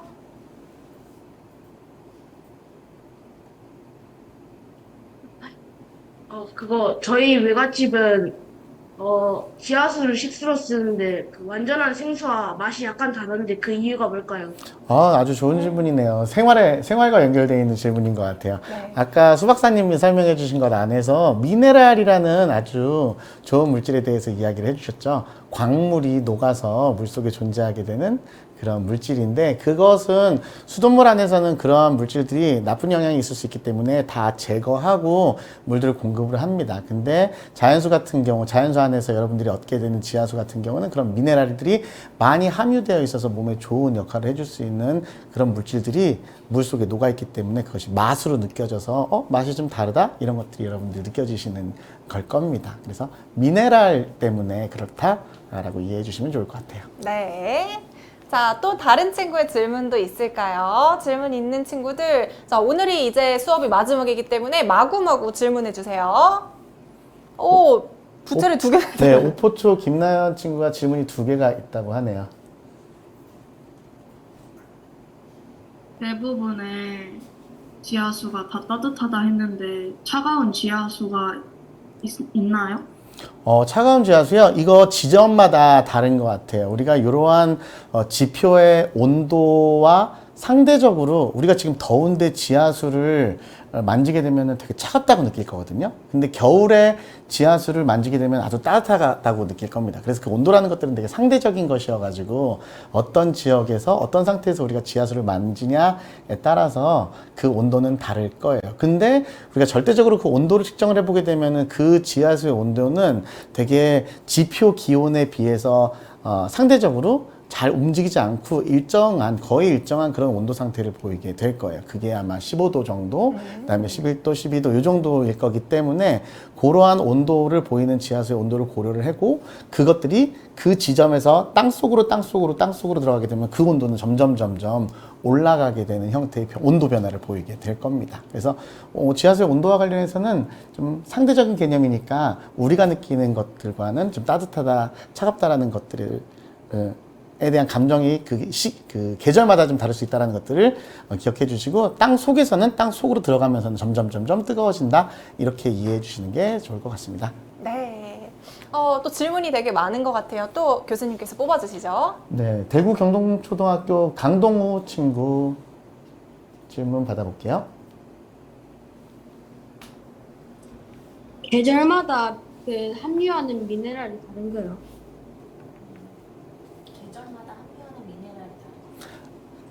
계절마다 함유하는 미네랄이 다르냐고 물어본 건가요?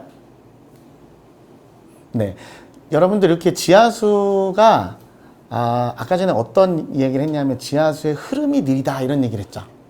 지하수의 흐름이 느리다는 얘기는 지하수가 지난번에 비로 내려가지고 지하에 들어온 것들이 땅 속에 들어와서 저쪽 하천 쪽으로 나갈 때까지 길게는 수십 년, 수백 년이 걸리는 그러한 시간 동안 땅속에 있을 거예요. 그래서 그러한 기간 동안에 이게 계절적으로 수질이 변동되거나 하는 그런 영향들은 크지는 않을 거예요. 대신에 그 물들이 처음에 들어온 지 얼마 안 된 것들이 100년 있다가 밖으로 나올 때는 미네랄을 점점 많이 함유해서 그 미네랄의 농도들이 높아지는 상태로 나가겠죠. 그래서 아주 천천히 점진적으로 변화하게 되는 수질들이 나타나게 될 거고요. 계절적 변동 같은 경우는 이게 외부로부터 들어오게 되는 빗물이 섞여서 만들어지는 지하수, 그런 것들은 지하수랑 외부로 빗물들이 급하게 들어와 가지고 섞이는 그 땅이랑 가까운 지역의 지하수죠. 그런 부분에서는 계절적인 수질의 영향이 있을 수가 있습니다. 그래서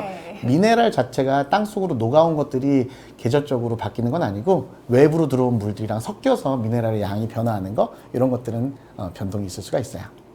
네, 그럼 우리 이제 질문 하나만 더 받아볼까 봐요. 마지막으로 뽑아주시죠. 네, 이 질문 이전에 그 전전 친구가 아까 전에 미생물들이 땅속으로 들어가면서 제거될 수 있냐라고 물어본 부분도 있었는데, 그 제가 하나 더 답변을 드리게 되면 토양이 역할을 해줄 수 있는 것들 중에 하나가 여과 기능이 있어요. 네. 이 여과 기능이라는 것들이 어떤 볼륨을 가지고 있는 작은 입자들이 이 토양 사이사이에 공극에 공극의 크기에 따라서 그 사이를 지나가지 못하고 걸리는 거거든요.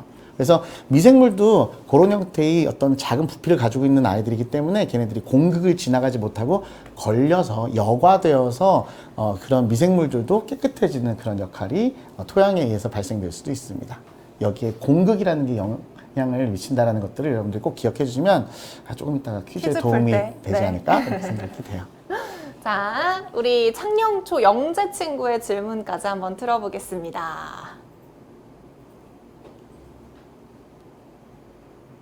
그 지하수가 얼 수 있을까요?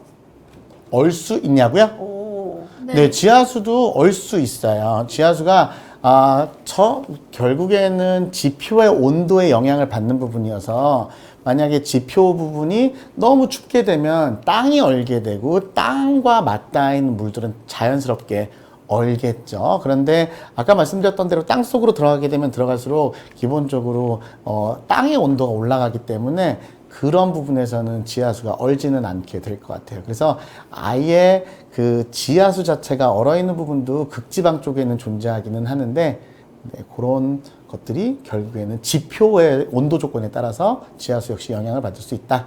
이렇게 이해해 볼 수 있겠습니다. 네, 이렇게 여러분들의 질문까지 한번 받아봤습니다.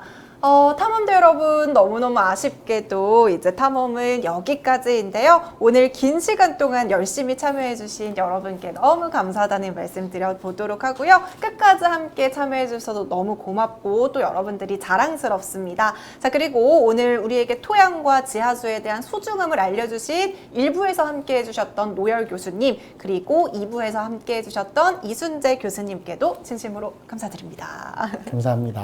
네, 그러면 우리 모두 열심히 했다라는 의미로 크게 박수 한번 이렇게 쳐볼게요.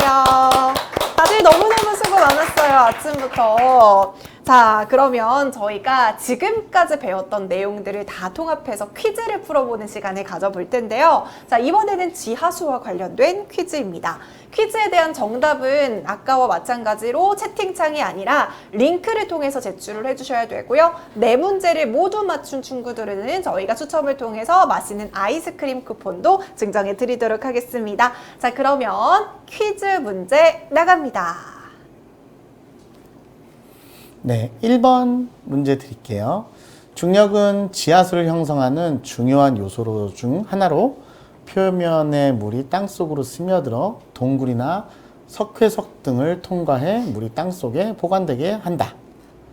정답이 O인지 X인지 맞춰주시면 됩니다. 네, OX 문제입니다.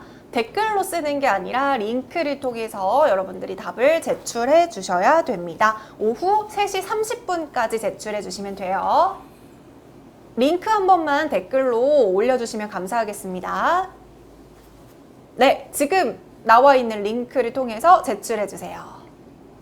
자, 그러면 3초 세고 2번 문제로 넘어갈게요. 3, 2, 1. 두 번째 문제 주시죠. 네, 2번. 땡땡은 땅속 물을 포함하는 공간으로 입자 사이에 빈 공간이다. 오? 땡땡은 무엇일까요? 방금 말씀해 주신 거잖아요. 네, 제가 이것들을 여러분들이 다 맞춰주기를 바라는 마음에서 살짝 흘렸습니다. 방금 질문 시간에 미생물과 관련된 답변을 해주시면서 이 힌트를 주셨습니다. 자, 이것도 아마 여러분들이 쉽게 맞출 수 있을 것 같은데 두 글자입니다. 공간. 빈 비슷하네요. 공간. 답이랑 비슷하네요. 네. 네. 빈 공간에 힌트가 있습니다. 자, 두 글자 링크로 답변을 작성해 주시고요. 자, 3번 문제로 넘어가겠습니다. 네, 3번. 지하에 존재하는 광물이나 암석이 지하수를 만나면 땡땡땡이 함유된 물을 만든다. 이 땡땡땡이 많은 물을 광천수라 부르고 신진대사에 도움을 주는 이 물질은 무엇일까요? 이것도 아까 질문에서 살짝 나온 거잖아요. 네, 친구들이 중요한 포인트를 잘 질문을 해줘서 네. 저희가 이거에 대해서 많은 이야기를 좀 해볼 수 있었죠, 아까? 네. 아까 질문에서 어떤 친구가 지하수를 식수로 사용하는데 맛이 이상해요, 달라요. 그랬더니 교수님께서 땡땡땡이 함유되어 있어서 그렇다고 답변을 주셨었습니다. 수 박사님도 아주 강조를 해주셨던 내용이었어요. 맞아요. 자, 땡땡땡 세 글자 답을 적어주시고요. 자, 마지막 문제로 넘어가겠습니다. 네, 4번입니다. 지하수를 깨끗하게 보존하기 위해 하면 안 되는 행동은 무엇일까요? 하면 안 되는 행동이에요. 자, 1번 세제 사용을 줄인다. 2번 쓰레기 함부로 버리지 않고 분리수거 잘한다. 3번 샤워 시간을 줄인다. 4번 화학비료를 많이 사용한다. 안 되는 행동이 딱 눈에 보이는 것 같아요. 4번 문제는 좀 보너스 문제인가 봐요. 그쵸. 네. 친구들은 6학년이니까 그쵸. 아마 아주 어렵지 않게 안 되는 행위들을 잘 알 것 같습니다. 우리 재홍이, 하준이는 벌써 다 해서 제출을 했나 봐요. 자, 이 네 가지 문제는 3시 30분까지 링크를 통해서 여러분들이 제출해 주시면 되겠습니다. 자, 여러분 오늘 캠프 어떠셨나요? 재밌었으면 손머리 위로 손 들어주세요. 와! 다들 재밌었나 봐요. 자, 오늘 이렇게 긴 시간 동안 토양과 지하수에 대해서 배워보고 또 5가지의 실험을 여러분들이 함께 해봤습니다. 자, 우리 탐험대 친구들이 이론과 실험에 적극적으로 참여하는 모습을 보니까 저도 너무 뿌듯했고요. 오늘 이렇게 교수님께서 도움을 주셨는데 소감 한 말씀 부탁드려요. 네, 제가 어제 그저께 오늘까지 해가지고 3일 동안 같은 내용들을 친구들과 공부를 해봤는데 역시 6학년 친구들이 잘하기는 확실히 잘하네요. 그러니까요. 아주 의젓하고 수업에 너무 진지하게 잘 참여해 주어가지고 함께하는 내내 너무 재밌었고 즐거웠고요. 우리 친구들이 더 나아가가지고서 우리가 지금 공부했던 그런 토양과 지하수 이런 환경들을 보호해 주는데 아주 잘해 줄 거라, 큰 역할을 해줄 거라 이제 믿을 수 있는 그런 캠프였던 것 같습니다. 네. 너무 즐거웠습니다. 어떻게 보면 우리 6학년 친구들은 올해가 초등학교의 마지막 학년이잖아요. 그렇네요. 자, 그런 의미에서 이번 이 시간이 여러분들 초등학교에 대한 추억에서 되게 또 기억에 남을 만한 시간이 되지 않았나 싶습니다. 많은 친구들이 재밌었다고 남겨주셨는데 너무나도 잘 하셨고요. 저희가 이제 어느 정도 캠프가 마무리가 되어 가는데 마지막으로 교재 46페이지를 한번 같이 펼쳐보도록 할게요. 자, 46페이지를 펼치면은요, 커다란 빈칸이 있을 거거든요. 자, 토양과 지하수를 지키기 위해서 우리 탐험대 여러분들이 어떤 노력을 하면 좋을지 빈칸에 크게 보일 수 있도록 작성해 주시고, 한 문장으로 작성해 주시고, 다 작성한 친구들은 화면에 이렇게 보여주시기 바랍니다. 지금부터 아까 그 연필로 한 줄로 작성해 주시고, 다 적은 친구들은 화면에 보여주세요. 지우는 벌써 다 했어요. 환경보호라고. 와, 글씨도 너무 예쁘게 잘 썼다. 우리 재윤이도 다 했고요. 재윤이는 뭐라고 썼을까요? 우리 현우도 다 했고. 샤워 시간을 줄인다라고 아린이. 아린이가 써주셨어요. 네. 예린이는 뭐라고 썼나요? 예린이 글씨가 잘 안 보인다. 나연이는 환경오염을 막는다 써주셨고, 김범준 학생도 쓰레기 분리수거 정답을 잘 써주셨어요. 꼭 실천을 해주시면 좋을 것 같습니다. 네. 제약, 분리수거, 나연이 일회용품 사용 줄이기, 또 우리 좌삼초 친구들도 다 했고요. 네, 다들 잘 써주시고 집중을 잘 해주신 것 같아요. 네, 여러분 다 작성해 주셨다면은 방금 적었던 이 교재를 몸통 안으로 이렇게 얼굴이 보이게 들어주시고 저희가 마지막으로 또 기념 촬영까지 진행해 보도록 하겠습니다. 자, 작성한 친구들은 내 얼굴이 보일 수 있도록 화면에 교재를 펼쳐 주시고요. 같이 한번 단체 사진을 찍어 보도록 할게요. 자, 3, 2, 1 세면 찰칵합니다. 다들 들어주셨죠? 우리 재훈이도 준비가 됐을까요? 정재훈 친구. 자, 사진 찍겠습니다. 하나, 둘, 셋. 찰칵. 그리고 우리 연필 있잖아요. 이 연필을 한번 이렇게 들고 사진을 찍어볼까 봐요.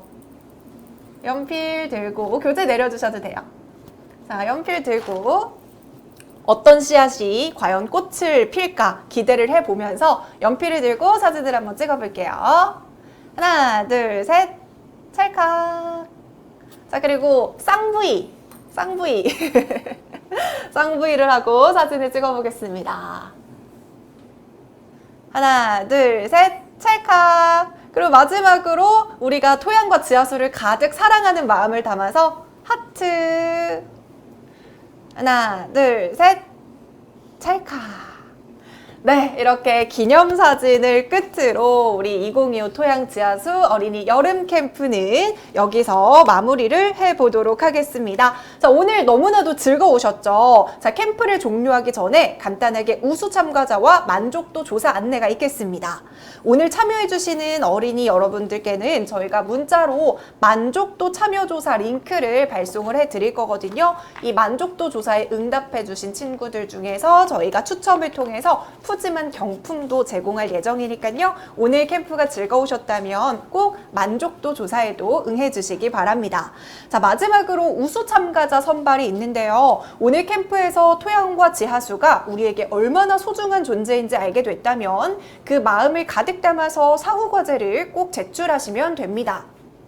사후과제는 전문가 평가를 통해서 그에 따라서 우수 참가자를 선발하게 됩니다. 사후과제 제출 기간은 8월 4일 월요일부터 8월 14일 목요일까지입니다. 여러분들이 이 캠프에 접수를 해주셨을 때 기재해주시는 그 이메일로 저희가 양식을 발송해 드리니까요. 오늘 배운 내용을 토대로 토양과 지하수를 위한 탐험대 친구들의 마음을 가득 담아서 메일로 보내주시기 바랍니다. 자, 우수 참가자로 선발된 친구들에게는 제가 아까 일부에서도 잠깐 말씀을 드렸지만 환경부 장관상과 한국환경산업기술원 원장상을 받을 수 있는 기회가 부여됩니다. 수상자로 선정이 되면은 12월 5일 세계 토양의 날 기념 행사에 초청을 받아서 멋지게 상을 받을 수 있으니까요. 여러분들 모두 사후과제를 꼭 제출해 주시기 바랍니다. 자, 지금 예준이가 사후과제는 뭐예요? 라고 하셨는데 저희가 이제 캠프가 다 끝나고 여러분들께 개별적으로 문자 링크가 갈 거예요. 그쪽을 통해서 사후과제 안내를 도와드리도록 하겠습니다. 자, 그럼 이것으로 2025 토양지하수 어린이 여름 캠프는 마무리해 보도록 하겠습니다. 앞으로도 소중한 우리의 토양과 지하수를 위해서 환경을 사랑하는 탐험대 임무를 다해 주시길 바랍니다. 그럼 여러분, 저희는 여기서 인사드리도록 할게요. 안녕, 모두 안녕.